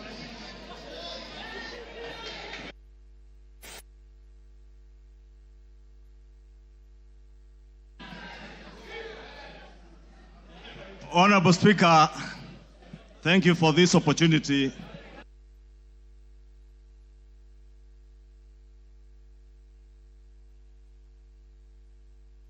Honorable Ekomas Mutuse, the member for Kibwezi West, approached me with the impeachment motion. Honorable Speaker, I took some time not just to go through the grounds that he had stipulated for the impeachment of the Deputy President, but also to reflect on what Honorable Mutuse was asking me, not just as a member of parliament for Kikuyu and leader of majority party in this house to do, but also took time to reflect and ask the Almighty God to guide me and give me wisdom to do the right thing. Honorable Speaker, I pray to God that the Almighty God may give me wisdom to do that which is right. And not just what is right, Honorable Speaker, but also what is just. Just to the outgoing Deputy President of the Republic of Kenya, but also just, more importantly, just to the people of Kenya who turned out in their numbers in 2022 to vote in a government that they believed would create cohesion and unity and offer them opportunities to excel and prosper as a people. Honorable Speaker, as I prayed for wisdom, I was also conscious that what is right is not always easy. And what is right is not always popular. And being a son of the mountain, representing people of the Mount Kenya region, Honorable Speaker, it was clear to me that what may be popular today may not be right. And that is why I asked God to give me the wisdom to do that what is right, Honorable Speaker. And I am here today to do what is right for the people of Kenya. I am here to do what is right, not just for the people of Mount Kenya. I am here to do what is right for the greater good of the Republic of Kenya, Honorable Speaker. And that is why I rise to support this impeachment motion, Honorable Speaker. Honorable Speaker, having listened to Honorable Mutuse and all the grounds, and having looked at the Constitution, Honorable Speaker, and I would beg for us to look at Article 150 on the removal of a Deputy President, the reasons as to why you may remove a Deputy President from office. The first one is on the ground of physical or mental incapacity to perform the functions of that office. We have no capacity to determine the physical and mental capacity of the Deputy President, Riggy Gachagua. But on impeachment as a second ground, the first ground is on the ground of a gross violation of a provision of this Constitution or any other law. The question that begs is whether one Riggy Gachagua has contravened or has grossly violated one provision of our Constitution. And I think the Honorable Ekomas Mutuse was able to demonstrate this morning that Riggy Gachagua has violated not one, but over 8 provisions of our Constitution, which I agree with the Honorable Mutuse. And for that reason, Riggy Gachagua ought and must be impeached today. The second ground, Honorable Speaker, is where there are serious reasons. And Senior Counsel Otiende Amolo went to great length this morning to explain what serious, when you believe there are serious reasons that the Deputy President has committed a crime under national or international law. Honorable Speaker, behind the veneer of humility that you have seen here this evening, behind the veneer of humility that Kenyans saw on national TVs on Sunday, pretending to apologize, is a dark face of violence. Is a dark face, Honorable Speaker, that is a great danger to our nationhood, a great danger to the unity of our republic, Honorable Speaker, a danger to the cohesive existence of our nation as we see it today, Honorable Speaker. On the first ground, Honorable Speaker, on the remark of Serikali ni kampuni, it pains me, Honorable Speaker, as I say, not just as leader of majority, but as a member of parliament of Kikuyu constituency, and also as a son of the mountain, where I come from. That, Honorable Speaker, today, the community I come from is being depicted as a community that is entitled and privileged. We are a community, Honorable Speaker, that has love for other Kenyans and other communities in our republic. We are a community that is known for our hard work and resilience, not for entitlement. We are a community that is peace-loving and that believes in the unity of one indivisible nation and Republic of Kenya. Rigathi Gachagua does not believe in an indivisible country. He believes in parochial, selfish, regional and sectarian interests. And for that reason, Honorable Speaker, we ought and we should impeach the Honorable Rigathi Gachagua. Honorable Speaker, we need to ask ourselves as Honorable Members of Parliament, who took an oath of office, Honorable Speaker, and we swore in the name of the Almighty God that we would obey, respect, uphold, protect, and defend this Constitution. And today, Honorable Speaker, I want to recall those words of the oath of office that we all took either with the Bible or with the Holy Quran in our right hands, Honorable Speaker, that for a man who has grossly violated our Constitution, whether we will stand up today to be counted as protecting and defending this Constitution by sending home one Rigathi Gachagua, Honorable Speaker. I want to say I rise to the occasion today to do what is right and to reaffirm that oath that I took with the Bible in my right hand, to obey, to defend, and to protect this Constitution that we all swore to defend. And I call upon all of you, honorable members, to defend this Constitution.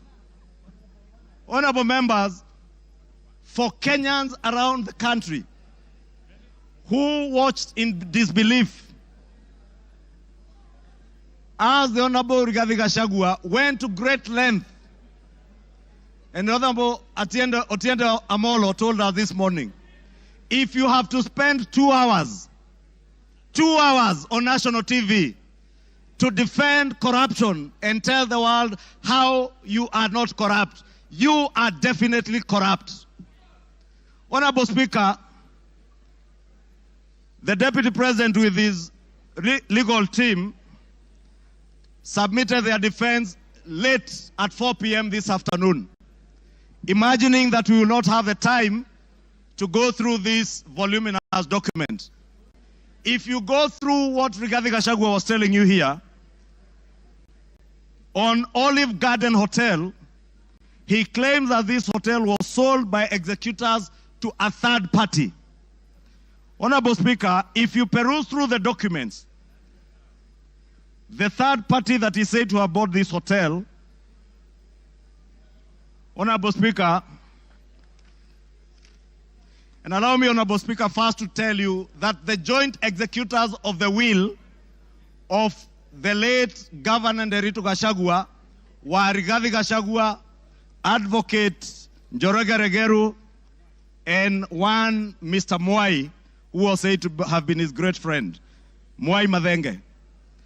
And Honorable Speaker, if you read the report filed in court by the joint will executors, filed on the 27th of June this year, it says in the report that the joint will executors will make decisions independently of the beneficiaries and without influence from any beneficiary, except for one who is both a beneficiary and an executor.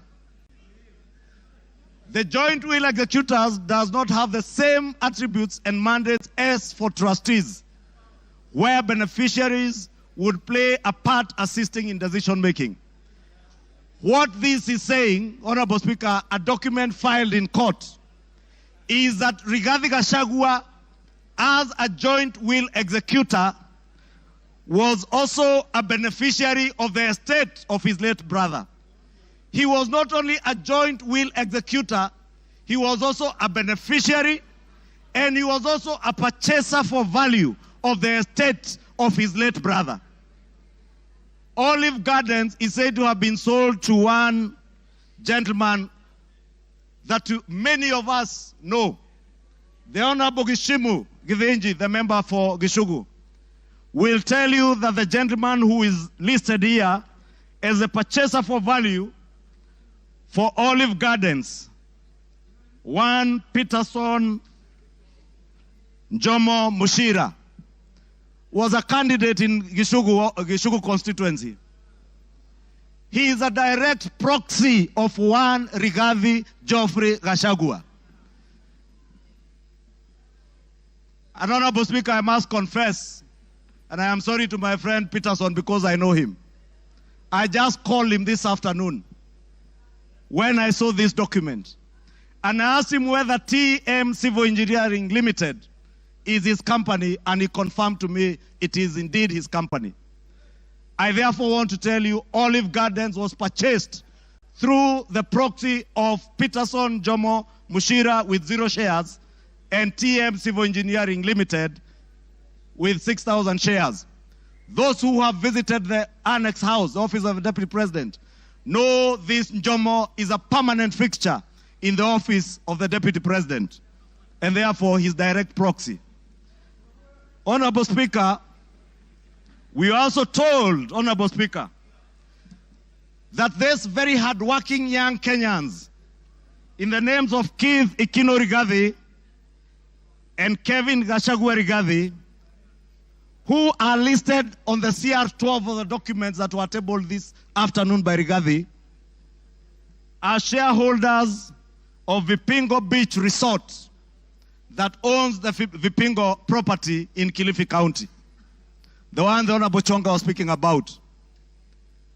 Rigathi Gachagua told Kenyans on national TV that this property is still owned by the family and therefore is still part of the estate. Keith Ikino and Kevin Gachagua, his sons, were not joint will executors of the estate of Nderito Gachagua. And the owners who are listed on this CR12 is Keith Ikino Rigathi, Kevin Gachagua Rigathi, and the estate of the deceased James Nderito Gachagua. It is a rather ingenious way of trying to hide behind the estate of his late brother. And how shameful, Honorable Speaker, that the Deputy President of the Republic of Kenya would hide behind the veil of the estate of his late brother to disguise what is outright proceeds of crime, because he is a purchaser of this property, and that is why his 2 sons are listed as directors and shareholders of Vipingo Ridge, of Vipingo Beach Resort.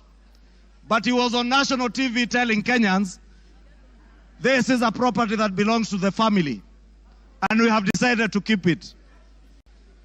This is a House of Records, Honorable Speaker, and it is good we gave the Honorable Rigathi Gachagua an opportunity to be heard so that we can expose his lies in broad daylight or this early in the evening.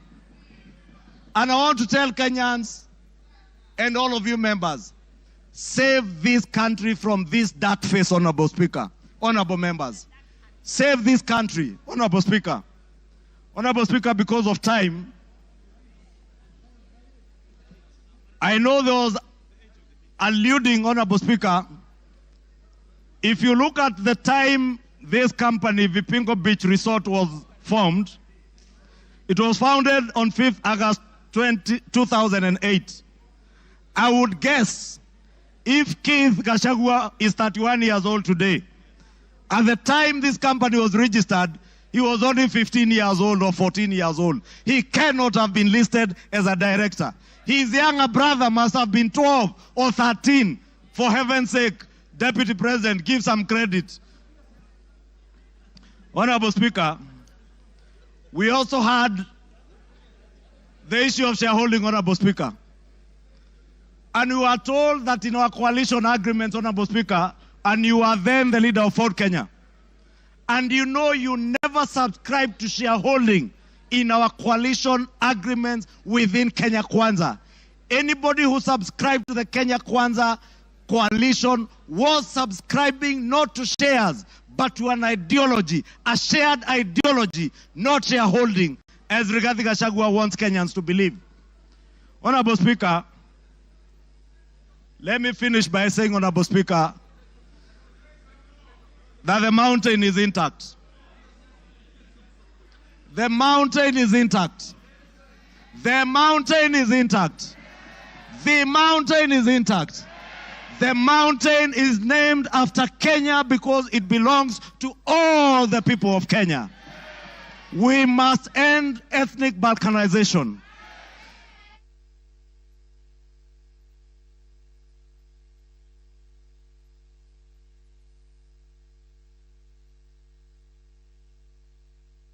Give him another 2-3 minutes.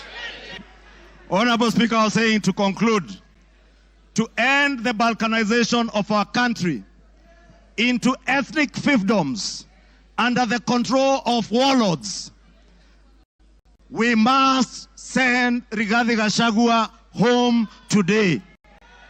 To end divisive politics in our country, Rigathi must. To end the culture of impunity, conflicts of interest, abuse of office in the political governance of our country, Rigathi Gachagua must. For leaders in high office to bear policy and political responsibility, Rigathi Gachagua must. For national unity, for the fight against graft to bear fruit, for peace and prosperity of our nation as one indivisible whole, one nation under one flag, one people who love their country, who love peace, who want to see a cohesive and working government serving them. Rigathi must. Rigathi must. I submit, Rigathi must go. Thank you. Order. Honorable members, order. The honorable mover has donated his time as follows. Charles Nguna, CNN, you'll start with 2 minutes. Omboko Milemba will follow with 3 minutes. Peter Kaluma will follow with 10 minutes, and then he himself 15 minutes. So, CNN, Charles Nguna. Thank you, Mr. Speaker. Mr. Speaker, let me thank the Kenyans who just expressed their views during public participation on this matter, Mr. Speaker. And to add this, I keenly followed and listened to the Deputy President yesterday, His Excellency. And Mr. Speaker, based on all what is said, we saw a lot of differences, rift, contradictions, divisions, which are totally eminent we are going to have in future, Mr. Speaker. Mr. Speaker, it is inevitable that we are going to have battleground between His Excellency the DP and His Excellency the President. And when the bulls fight, Mr. Speaker, grass suffers, Mr. Speaker. And it's that's why I'm saying that if we continue keeping one of them with the office, Mr. Speaker, Kenyans are going to suffer most, Mr. Speaker. And based on my wisdom, for prosperity and also for development, for what we call prosperity and patriotism, and for us to live in a amicable manner and peaceful manner, Mr. Speaker, we have to separate the two bulls, Mr. Speaker. And the motion today, it is for Rigathi to go, not for William Samoei Ruto. With those few remarks, Mr. Speaker, I support. Omboko Milemba. Honorable Speaker, there's a question which makes me stand to speak on. And I want Kenyans and possibly the members who can listen to me to realize that one issue that has not been answered consistently is the question of chairs. Yesterday I listened to the Deputy President and today also. Whenever he's asked about chairs, Honorable Members, Speaker, can we reduce our levels of conversation? Thank you, Honorable Speaker. Whenever he's asked about the issue of chairs, he picks ANC party agreement and Ford Kenya party agreement. And instead of answering that question, he hides in it. Finally, Honorable Speaker, I'm now holding the reply by Honorable Gachagua, and on page 333, the agreement is annexed. And I want to demonstrate to this parliament that what you have been told was wrong. Because that agreement does not talk about just power sharing for a region. He has avoided intentionally to read the entire paragraph, which says that the sharing of the political parties will also depending further on the need to achieve an inclusive government that reflects the face of Kenya, including the need to accommodate the representation of any future member party and all regions of Kenya. He avoided to read that and therefore gives an impression that there was a power sharing agreement which only confined ANC party to Western only, when ANC party is a national party. Look at this, Honorable Speaker. The only member of the ANC party we nominated was Honorable Dena Hamisi, who comes from Kwale and not Western. So this is an issue which has not been tackled. Two, he is unable to deal with Senior Counsel Tienda Molo's assertion in the morning that how would you elevate the agreements of a political party beyond the Constitution of Kenya. It's very important that as you make your decision, you get that this was a false lie. Finally, Honorable Speaker, in all this we have seen all the techniques of card stacking, of propaganda, which include card stacking, emotional appeal, branding, and that's why we have seen the name of the president being dragged in this matter today. I think the motion on the floor is for the makanga, is not for the driver. Thank you, Honorable Speaker. I support. I have been advised by the mover that Lillian Kogo will take 2 minutes and Kaluma 8 minutes instead of 10. Lillian Kogo. I thank you so much, Honorable Speaker, and I want to thank all the members who have contributed to this motion. I rise to support. I had not given my voice to it, but Honorable Speaker, as you were speaking earlier, Honorable Speaker, I believe the Honorable Deputy President of the Republic of Kenya was following the proceedings of this House. And one of the matters, Honorable Speaker, that came out so clearly, Honorable Speaker, was the insult on women, Honorable Speaker.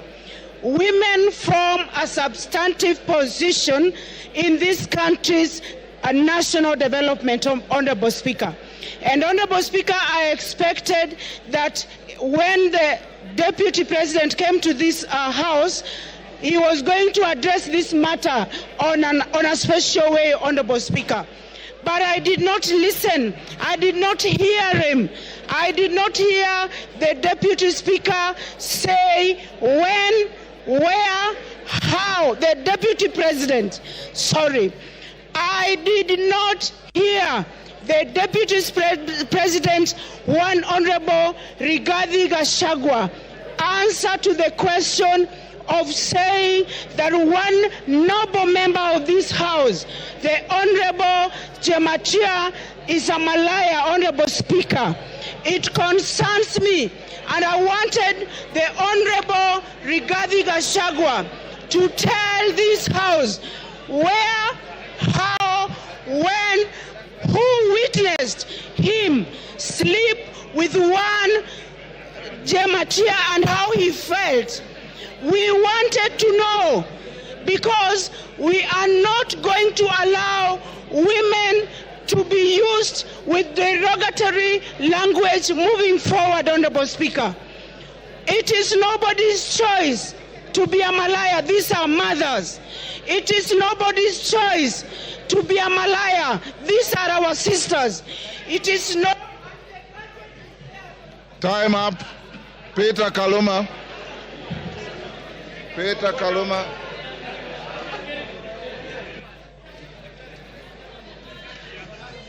Peter Kaluma. Honorable members. I thank you.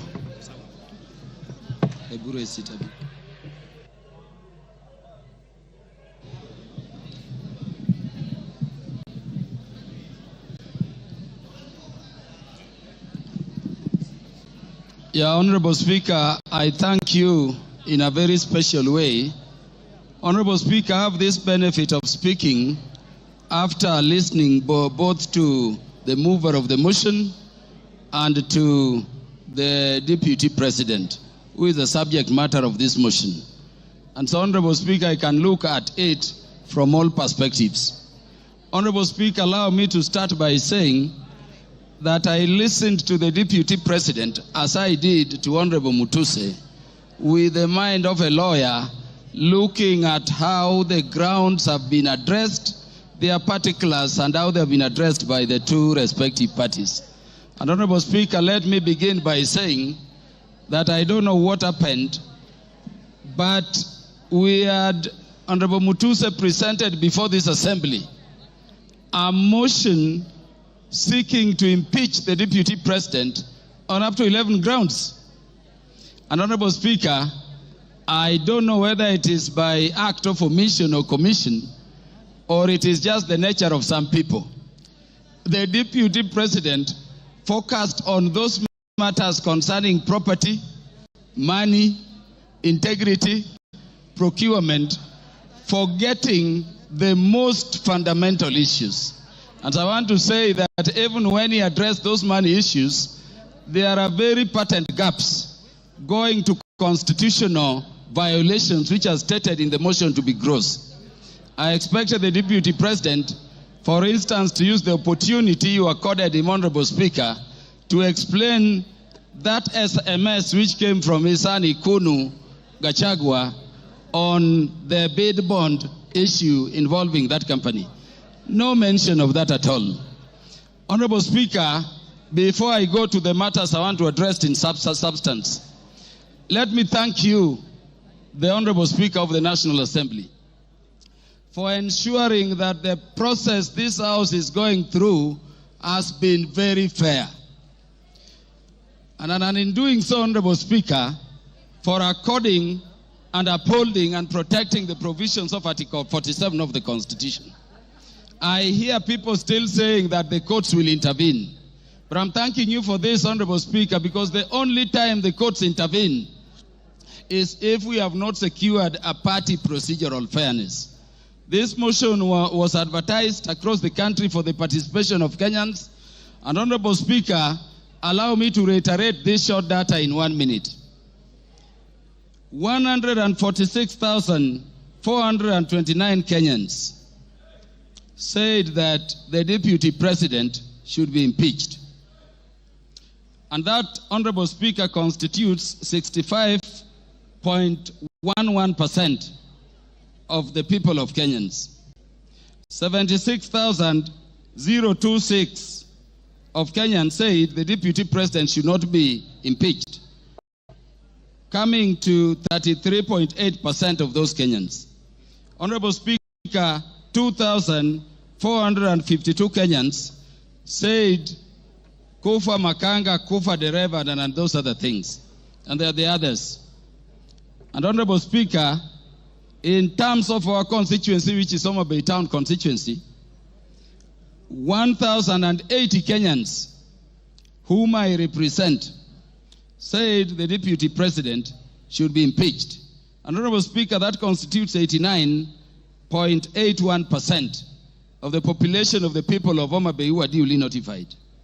54 Kenyans in Homa Bay Town constituency, constituting 5%, said the deputy president should not be impeached. And then 56, which is another percentage there, said other things, including Kufa driver, Kufa Makanga. Honorable Speaker, let me clarify this other issue also. That the courts have persistently and consistently said that public participation must be meaningful. If public participation should be meaningful, and Honorable Speaker, you made it so open at the county headquarters involving all constituencies, and then all constituency offices remained open on that day, and you notified it to the public, Honorable Speaker, following that order of court, then really there is nothing much for us to continue debating here. If public participation is to be meaningful, then the Kenyans have spoken. And as their representatives, we can only give meaning to what they said during public participation by securing what they have said, which is that the deputy president should be impeached. Honorable Speaker, because I'm running fast, let me say that this constitution has been termed a living document. And Honorable Speaker, if you look at ground one, people take it lightly. But Honorable Speaker, the idea of the unity of our nation has been the one thing which has been disturbing the people of Kenya in terms of being a nation for very long.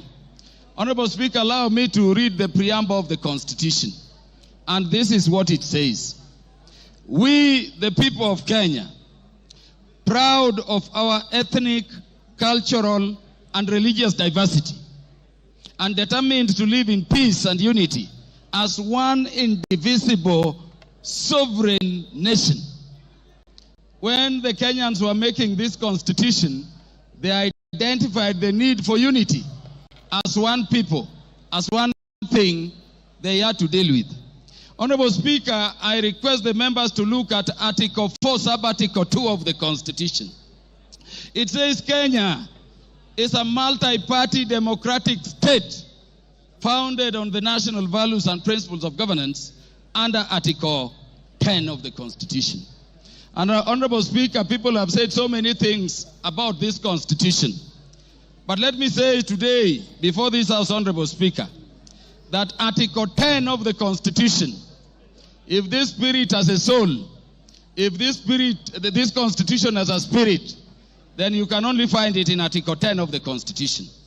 At Article 10, Sub-Article 2, those national values which were identified by the people of Kenya during constitution making as the things which Kenya needs to address are the following, Honorable Speaker. Patriotism, national unity, sharing and devolution of power, the rule of law, democracy and participation of the people, human dignity, equity, social justice, inclusiveness, equality, human rights, non-discrimination, and protection of the marginalized. Honorable Speaker, at the very heart of a nation is equal ownership and equal sharing in the resources of the nation. It cannot be therefore, Honorable Speaker, that a state officer at the level of the deputy president is singing to other Kenyans how they are shareholders and they don't belong to this country. And Honorable Speaker, it saddens me that having given him the opportunity, the deputy president did not proffer a defense. The deputy president did not offer an apology, but the deputy president said other people are also doing it. Honorable Speaker, let me say an impeachment motion proceeds in personam. It proceeds against a specific person. You may say Kufa Dereva, Kufa Makanga. Give him 1 minute to wind up. Wind up, Kaluma. Thank you. Honorable Speaker, it does not matter.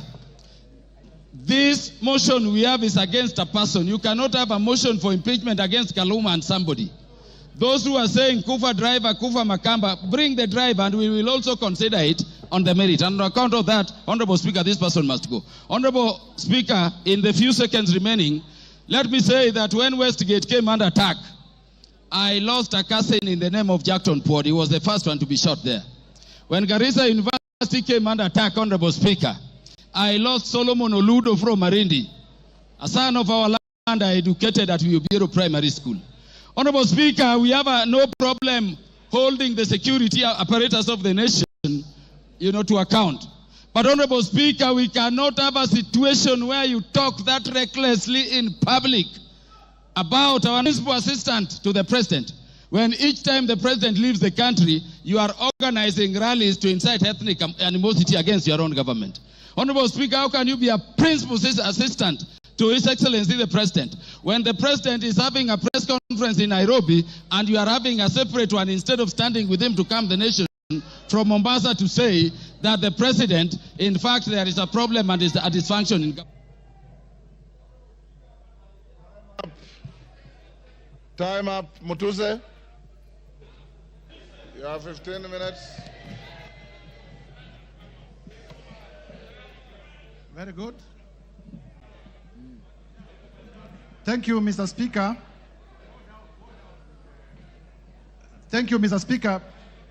Before I begin my reply to the motion, please allow me to table additional documents, being a newspaper advert that was placed by His Excellency the Deputy President in today's newspapers, and also the video recording of his speech yesterday, because they are material to these proceedings. Go ahead. Request granted.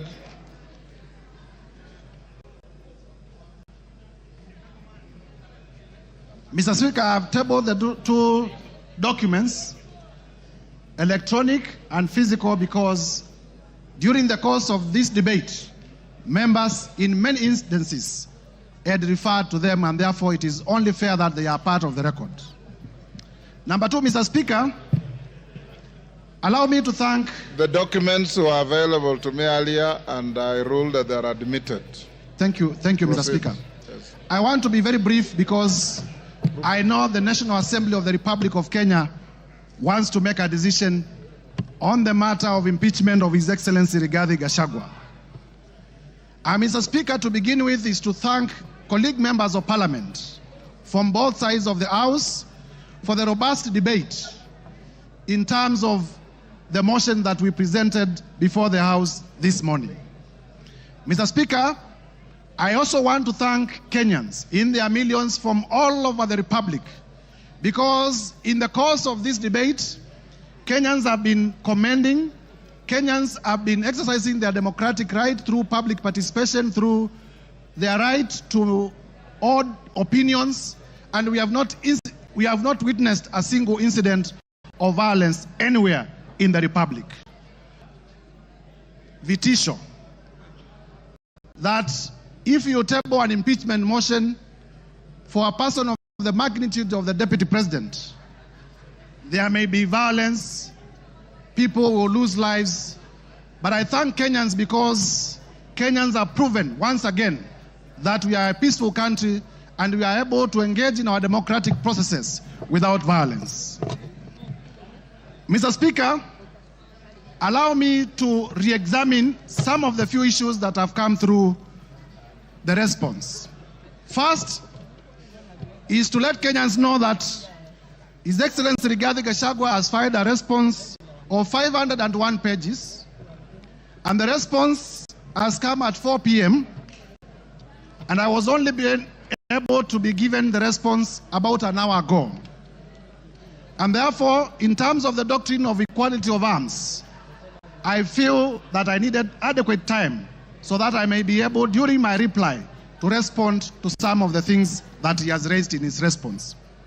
However, be that as it may, I want to refer members to page 99 of his response. In the morning, I did tell members that His Excellency Riggy Gachagua has acquired properties through corruption and through money laundering. And when he has come before this House, he has told you that the hotel that he acquired in Nyeri was acquired through a loan. However, the only document exhibited as evidence of that loan is a letter of offer from Credit Bank Limited. There is no evidence exhibited by Mr. Riggy Gachagua, the current Deputy President, to the effect that the loan was actually finalized, to the effect that he actually got the loan. Mr. Speaker, as a term of the letter of offer, in terms of lien and set-off, and I read, a lien and set-off of a fixed deposits of LN Crystal Kenya Limited for an aggregate amount of 300 million Kenya shillings. Interest accrued shall be credited to your deposit settlement account. Mr. Speaker, in simple terms, what this means is that Mr. Riggy Gachagua had a fixed amount in cash of 300 million in his account, which was going to be used as a security. I asked Mr. Riggy Gachagua to tell us where he had gotten this 300 million if my allegations that he's laundering money are not true. And therefore, by virtue of his response, it confirms my assertions that he has monies, he has wealth, he has cash that is suspect. If you may give me my phone. In terms of whether Kenya is a company or not. Do you want information from member for West Mugirango? Yes, you may.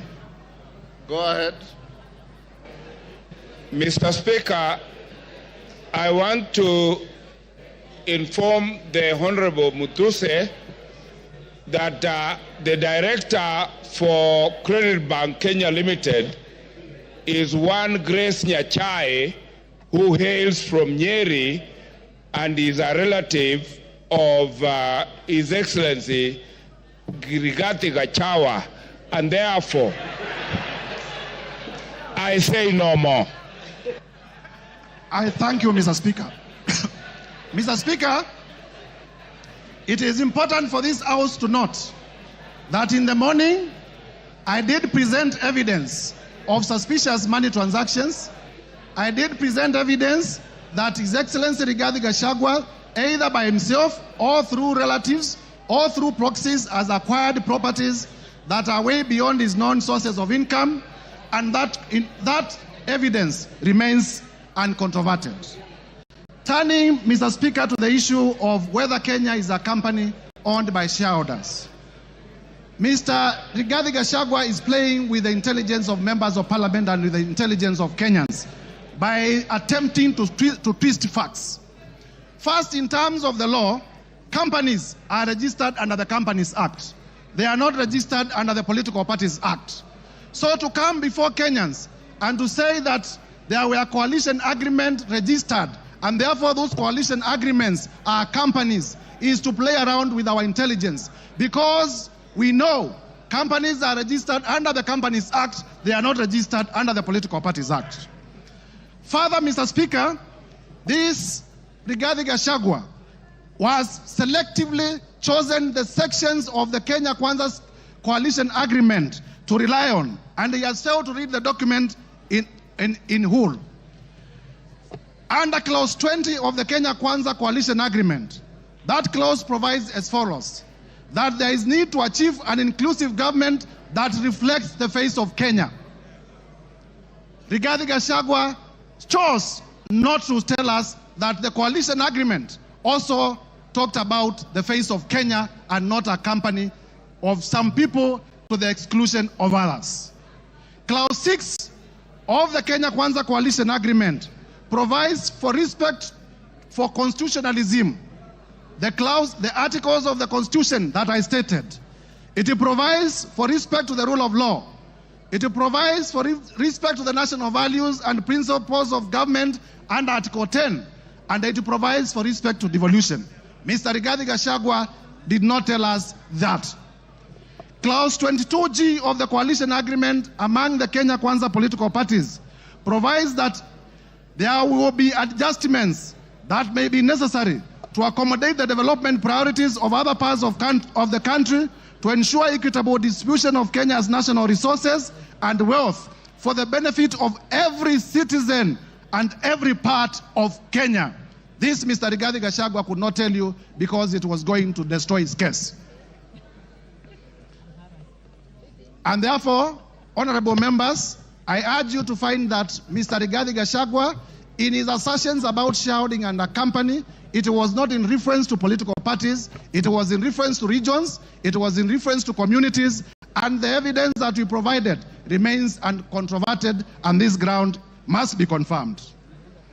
Mr. Speaker, on the issue of KEMSA, again, to show a man who is a flip-flop. Yesterday on live television, Honorable Riggy Gachagua admitted that he personally called Dr. Andrew Mulwa by his own phone yesterday on television. Today, appearing before us, he denies that he did not call him. So, which part of his testimony do we believe? Do we believe the testimony that he gave yesterday on national television, that he did call Dr. Andrew Mulwa, and that he sent his own son to Dr. Andrew Mulwa to collect the bid bond? Or do we believe the testimony that he has brought today, altered testimony that he has brought today? I urge you to find that Mr. Riggy Gachagua indeed did call to influence investigations. On the issue of cabinet, Mr. Speaker, if you may allow me just 1 minute. On the issue of cabinet resolution, he has admitted and proceeded to justify that despite the existence of a valid cabinet decision in a cabinet meeting that he sat, he chose to defy that cabinet decision. And for that reason, Mr. Gachagua, by his own admission, must be removed from government. Mr. Speaker, as I conclude, this is the National Assembly of the Republic of Kenya. And for the National Assembly of the Republic of Kenya to assert its constitutional authority, Mr. Riggy Gachagua must be impeached today. I urge members. Mr. Riggy Gachagua, we have heard from members here, has made inflammatory remarks against the women of the Republic. For the respect of the women of the Republic of Kenya, Mr. Riggy Gachagua must be impeached today. We have heard that Mr. Riggy Gachagua has disinherited the widows of his own brother. And for the widows of Kenya, beginning from Madeira, to be safe, Mr. Riggy Gachagua must be impeached today. And therefore, I urge members to find favor with my motion from clause 1 to clause 11. And as you vote to impeach Mr. Riggy Gachagua. I thank you, Mr. Speaker, I beg to move. and I beg to move. Thank you. Honorable members on their feet, take your seats. Take your seats. Take your seats. Brighton, take your seats. Today you are very mobile.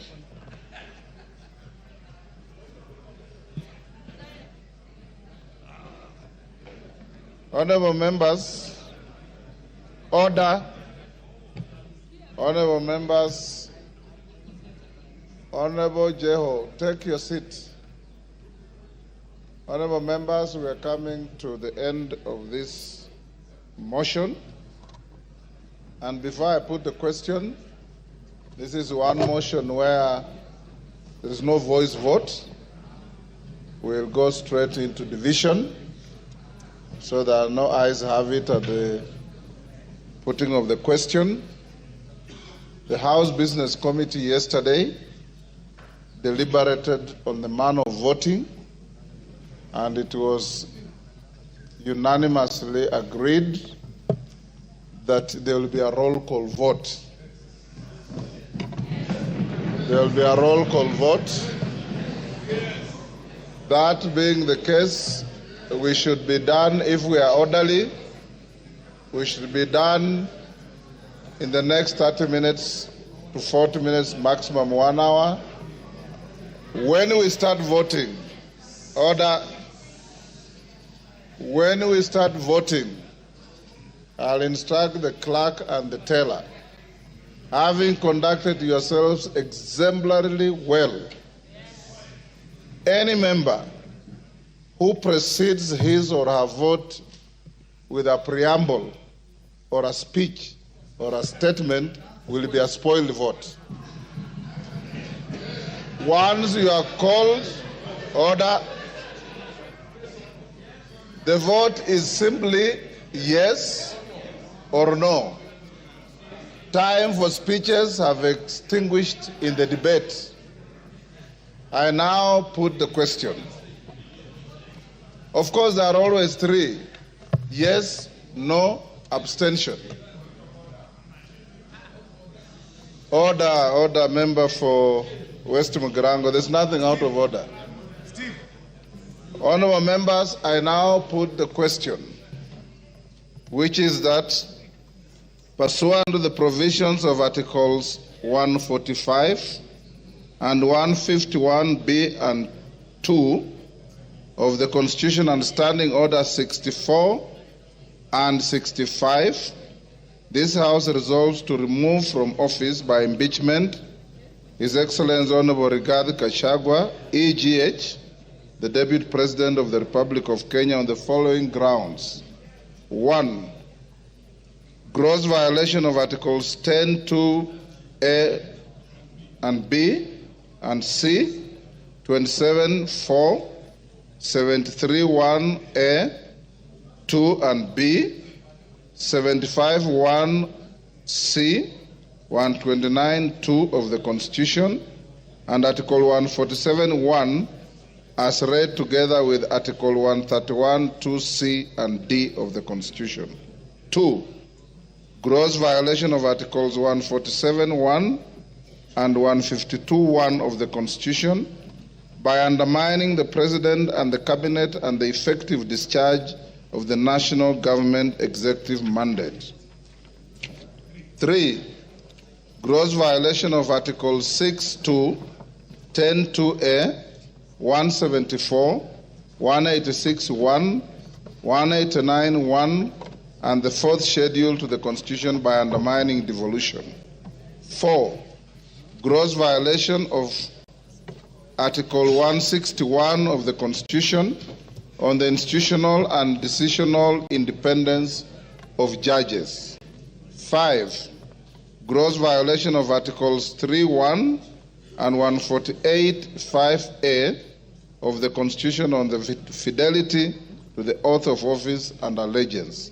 6. Serious reasons to believe that His Excellency the Deputy President has committed crimes under Sections 13(1)A and 62 of the National Cohesion and Integration Act. 7. Serious reasons to believe that His Excellency the Deputy President has committed gross economic crimes under Sections 45(1), 46, 47(a)(3), and 48(1) of the Anti-Corruption and Economic Crimes Act and Sections 2, 3, 4, and 7 of the Proceeds of Crime and Anti-Money Laundering Act. 8.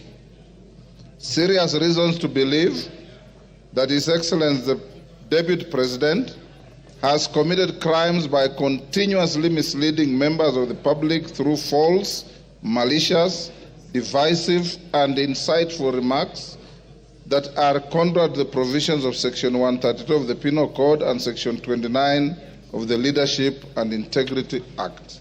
9. Gross misconduct that is incompatible with the high calling and dignified status of the office of the Deputy President, a member of the Cabinet and the National Security Council. His Excellency the Deputy President has publicly attacked and undermined the work of the National Intelligence Service and its officers. 10. Gross misconduct by openly or publicly insubordinating the President, who is the head of state and government. And 11. Gross misconduct by persistently bullying state and public officers. I now direct that the division bell be rung for 5 minutes. Then thereafter, we will go into voting process. As we do so, can the whips give a... Yes, Jeanette?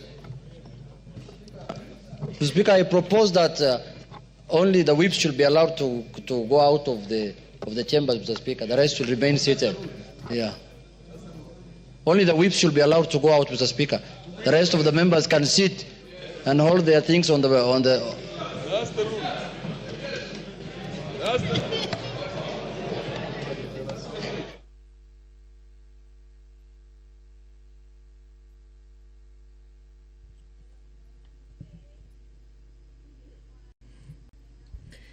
Good evening. If you're just tuning in, the National Assembly has been Debating the special motion by the Honorable Member Mwengi Mutuse on the proposed removal by impeachment of His Excellency Riggy Gachagua, the Deputy President of the Republic of Kenya. The Honorable Member in the special motion did advance 11 accusations against the Deputy President, and among them his gross violation of Articles 10, Subarticle 2A, B, and C, Article 27, Subarticle 4, Article 73, Subarticle 1A, Article 2B, Article 75, 1C, Article 129, Subarticle 2 of the Constitution, and Article 147, Subarticle 1, as read together with Article 131, Subarticle 2C and D of the Constitution.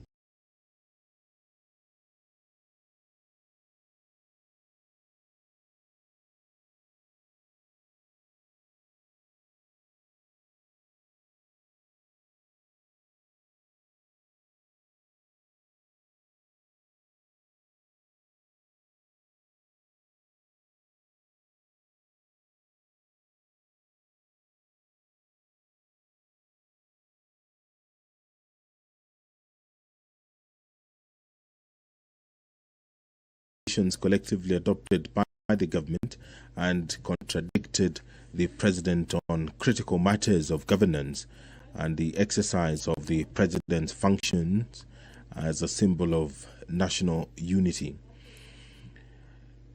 That His Excellency the Deputy President interfered with the running of Nairobi City County government by inciting citizens against lawful directives of the county government on the planning and relocation of markets, and publicly disparaging the leadership of the county government and its decisions.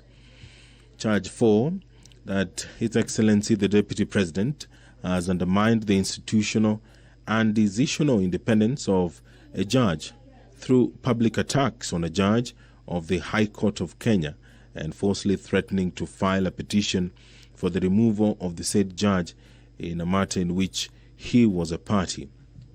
Another charge is that the Deputy President breached his oath of office and allegiance on account of the utterances and actions attributed to the Deputy President under grounds 1, 2, and 3. Charge 6, that the Deputy President has persistently made inflammatory, reckless, insightful public utterances over the last 2 years in contravention of the law.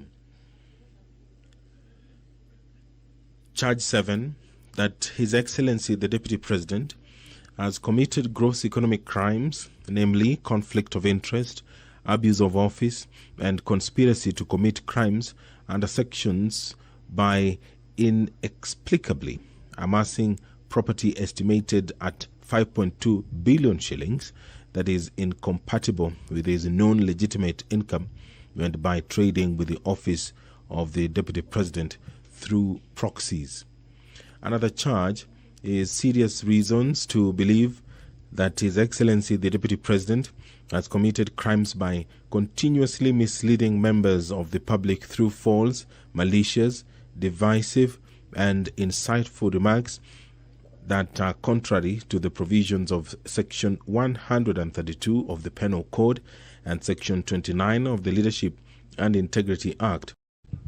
Charge 9, gross misconduct that is incompatible with the high calling and dignified status of the office of the Deputy President, a member of the Cabinet and the National Security Council. His Excellency the Deputy President has publicly attacked and undermined the work of the National Intelligence Service and its officers. Charge 10, gross misconduct by openly or publicly insubordinating the President, who is the head of state and government, and Charge 11, gross misconduct by persistently bullying state and public officers. The Deputy President was some minutes after 5 p.m. given the opportunity by the National Assembly to defend himself against these 11 allegations that have been leveled in this special motion which the members of the National Assembly have been debating today. And right now,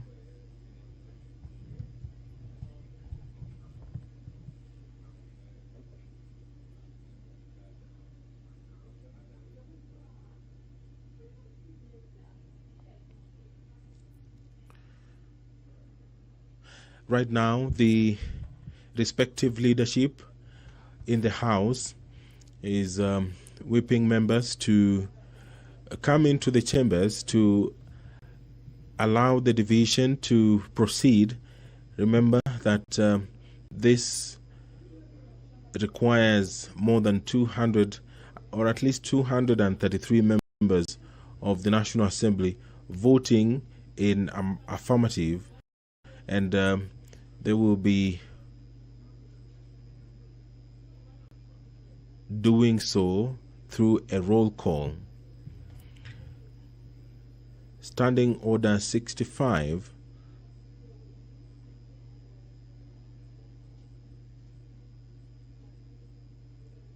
Standing Order 65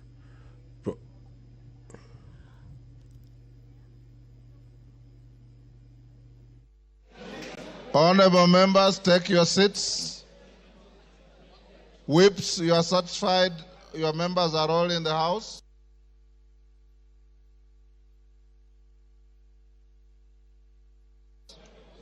Take your seats.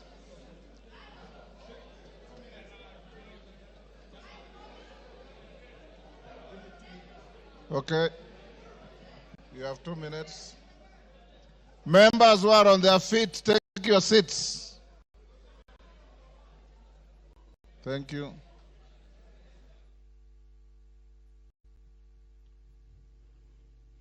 Standing Order 65 of the National Assembly provides for the procedure for removal of the Deputy President.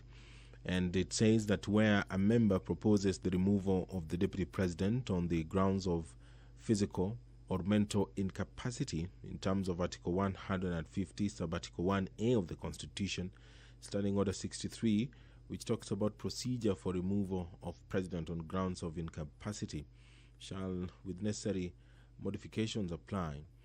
You'll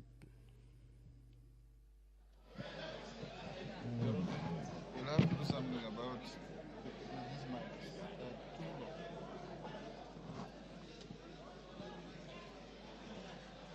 Take your seats, honorable members.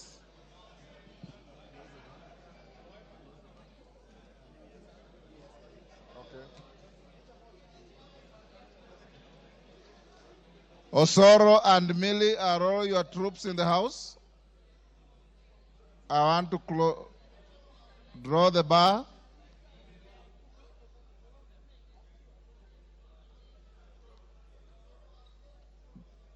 Draw the bar.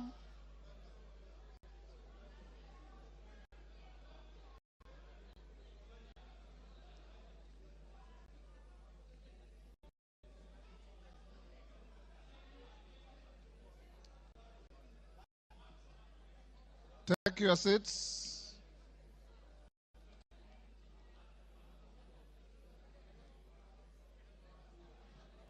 Honorable members, you may take your seats now. Honorable Dani Wanyama, take your seat. Honorable Minority Whip, take your seat. Honorable members, I have been given the following as whips, as tellers. For the ayes, the Honorable Zaire Janda MP and the Honorable Jared Okello MP. For the nays, the Honorable Onesmus Ngogoyo and Honorable Jane Njeri. You may come forward and join the clerks at the table. Now the voting order, the voting will be as follows. Order. We will start by calling out the Honorable Samal, member for Isiolo, is it West? Isiolo North. You all know Honorable Samal has a condition and he needs to be assisted. So the clerk and the tellers will go to where he is. The clerk and one on either side go and take Honorable Samal's vote. Once you are done, the constituencies are numbered alphabetically from A to Z. So we'll start with probably Ainamoi is normally the first, and we'll end up with the last. Pardon?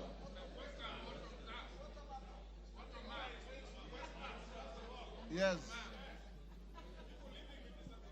Okay, Njoroge, take the vote of Honorable Samal, Honorable Kosgei, and Honorable Wanyonyi.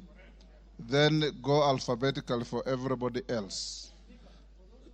And when voting is going on, members, you must remain in your seats.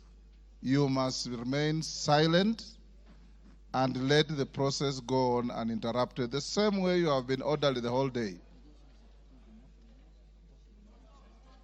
Of course, I put the question, pardon?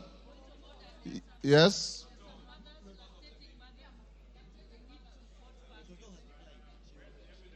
Toto has already indicated to the clerks that she'll wait and vote like everybody else. So she's not in a special case. Is Mother Wangara also lactating? I didn't know that.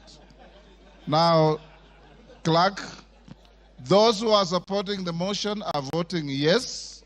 Those who are not are voting no. The tellers are, as I've told you, for yes, Janda and Okello, for no's, Kasheri and Gogoyo. Clerk, over to you.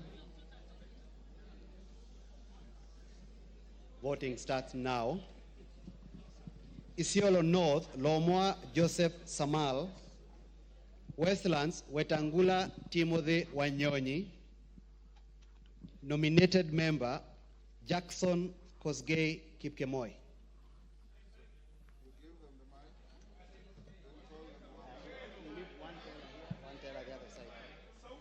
Who will go there?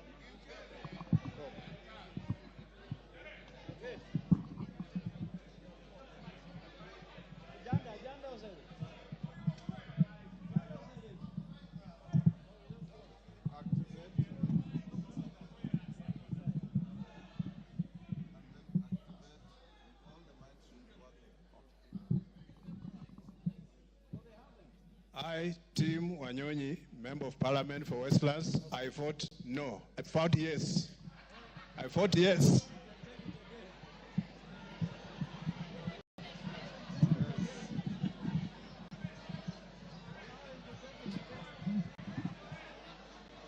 Order, honorable members. He has voted yes.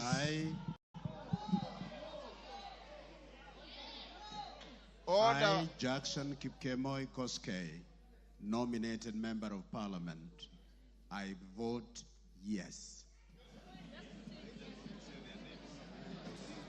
Yes. I'll stop them.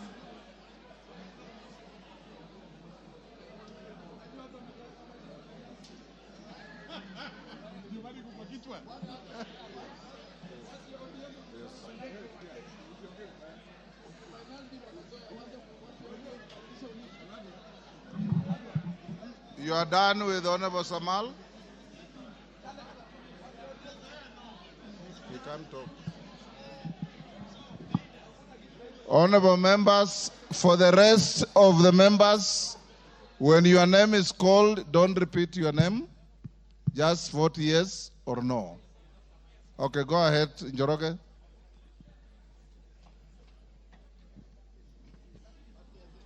Ainab Koi, Samuel Chepkonga, Aina Moi, Benjamin Langat, Aldai, Marian Kitani, Alego Usonga, Samuel Atandi. Awendo, John Walter Owino. Bahati, Irene Joki. Balambala, Shurie Abdi Omar. Baringo County, Florence Jamatia. Baringo Central, Joshua Kandie. Baringo North, Joseph Maglap. Baringo South, Charles Cameron. Belgut, Nelson Koech.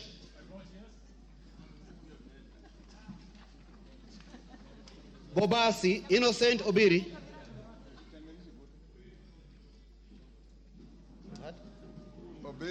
Bobasi, Innocent Obiri.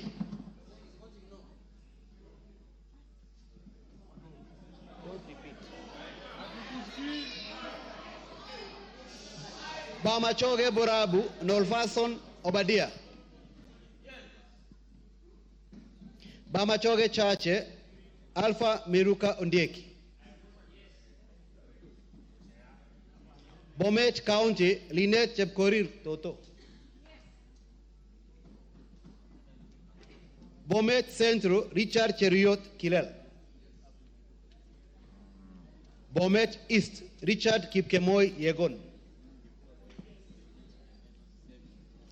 Bonchari, Charles Onchoke. Bonchari, Charles Onchoke. Is voted yes. Bondo, Gideon Ochanda. Borabu, Patrick Osero. Budalangi, Raphael Sauti Bita Wanjala. Bomula, Nelson Jack Wamboka. Bungoma, Kadri Nanjala Wabilianga. Bura, Kuno Yakub Ado. Bureti, Kibet Kirui Komingoi. Busia County, Omanyo Kadri Nahambi. Omanyo Kadri Nahambi. Butere Nicholas Tindi Mwale. Butula Joseph Oyula.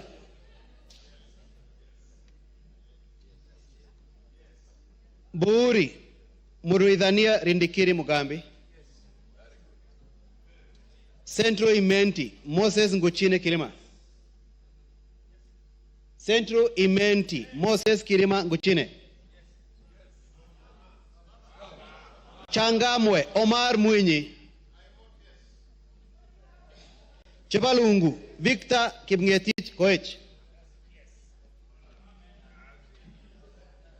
Cherangani Patrick Simiyu Barasa. Cherangani Patrick Simiyu Barasa.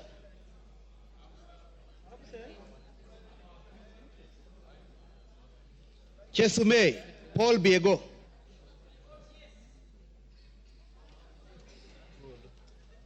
Chuka Iganga Ngombe Patrick Ntwega Munene. Dadab Farama Alim. Dagoretti North, Beatrice Elachi. Dagoretti South, John Kerry Waweru. Eldama Ravine, Musa Sirma.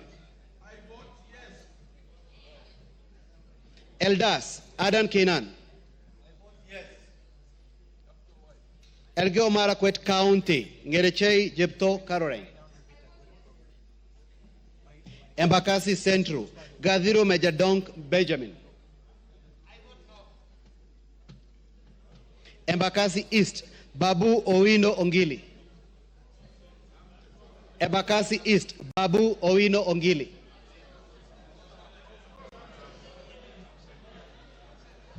Embakasi North, James Gakuya. Embakasi South, Julius Mawathe.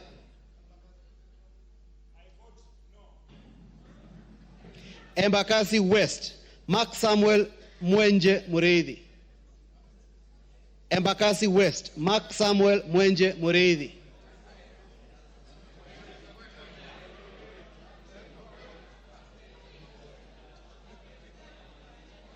Embu County, Double N Pamela Njoki.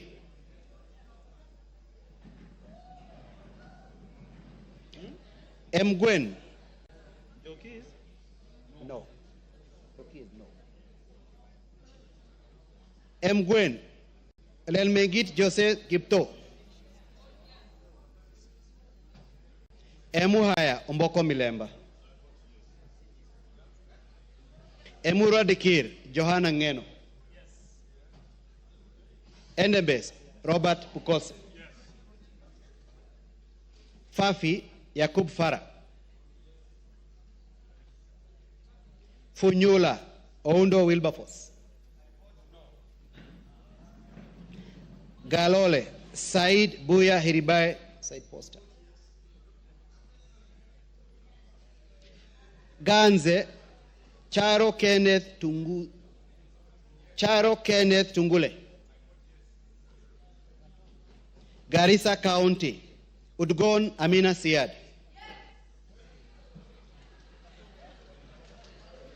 Garissa Township, Major Deko Baro. Garsen Ali Wario Guyo. Katanga Wakili Mureu. Gatondo North, Kururia Njoroge.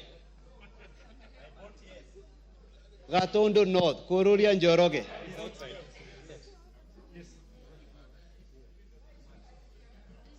Gatondo South, Gabriel Gaduka Kagombe. Gem, Elisha Odhiambo. Gichugu, Robert Gichimu. Gilgil, Mother Wangari Wanjira. Gilgil, Mother Wangari Wanjira. Gilgil, Mother Wangari Wanjira. Githunguri, Gadhoni wa Mochomba. Hamisi, Charles Gumini Gimose. Homa Bay County, Bensuda Joyce Osogo.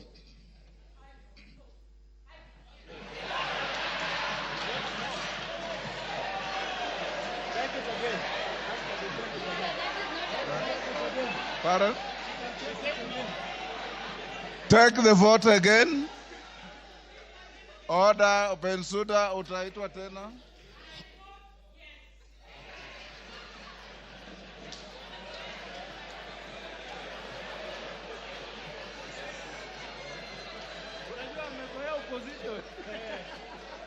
Homa Bay Town.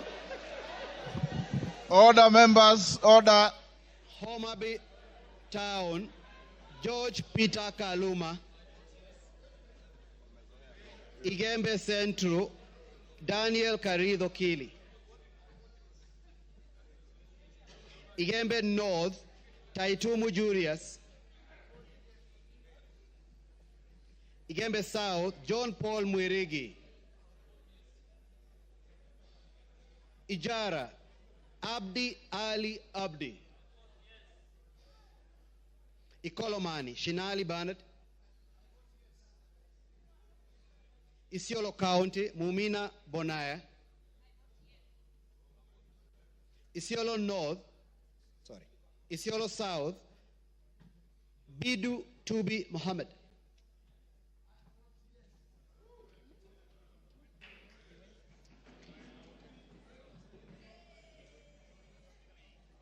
Jomvu Badibadi Twalib.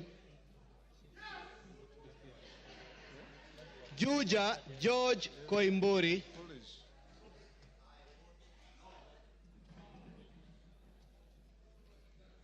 Kabete James Gedua wa Mashukuru. Kabete James Gedua wa Mashukuru. Kabondo Kasipul, Ivo Bara. Kabuchai, Kalasinga Joseph.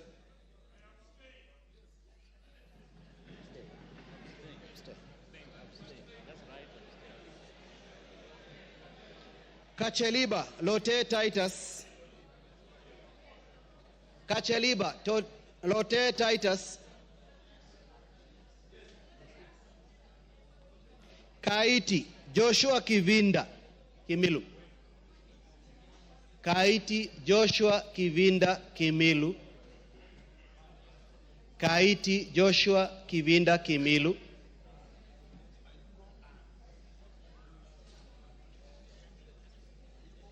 Kajiado County, Lea Sankaire. Kajiado County, Lea Sankaire. Kajiado Central, Memusi Elijah.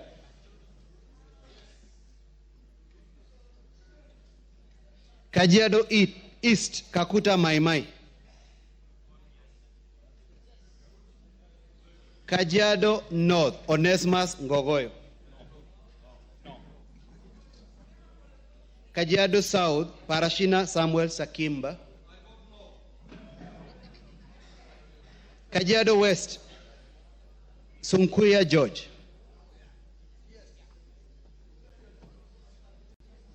Kakamega County, Elsie Muhanda. Kaloleni, Paul Katana. Kamukonji, Hassan Yusuf. Kamukonji, Hassan Yusuf. Kamukonji, Hassan Yusuf.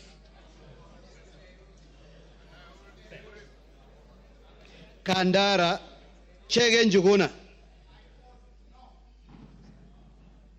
Kandui, John Makali.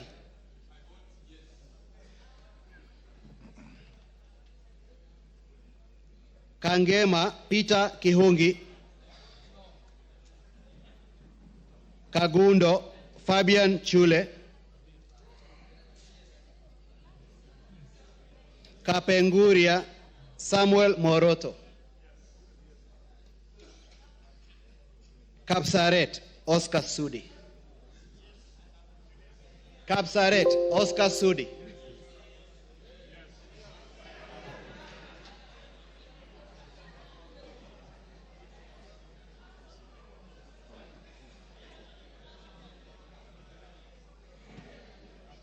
Karachuonyo Okwome Andrew Adipo. Kasarani Karauri Ronald Kamwiko.